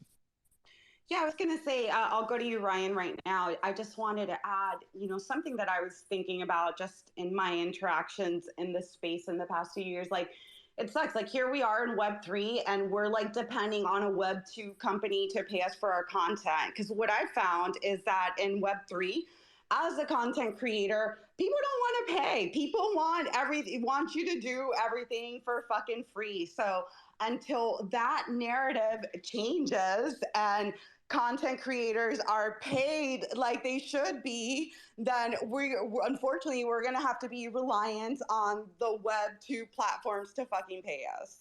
Go to Twitch, Jess. Go to Twitch. I'm not going to fucking Twitch. I see you there, Hector. It's a scam. No, I don't care about that. I was going to say that you're basically saying The way you're getting paid through Twitter is because of advertisers willing to pay Twitter than pay you.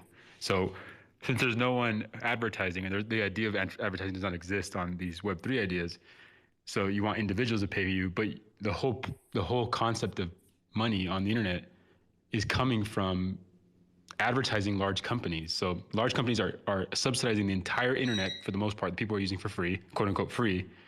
And then you just want to flip that whole paradigm on its head and say, individuals, pay me for your things, when they're still using a free Gmail account, they're still using Twitter, they're still using SoundCloud. Like, these people don't pay for anything right now. They're okay with getting a free Gmail account. They're okay with doing everything for free.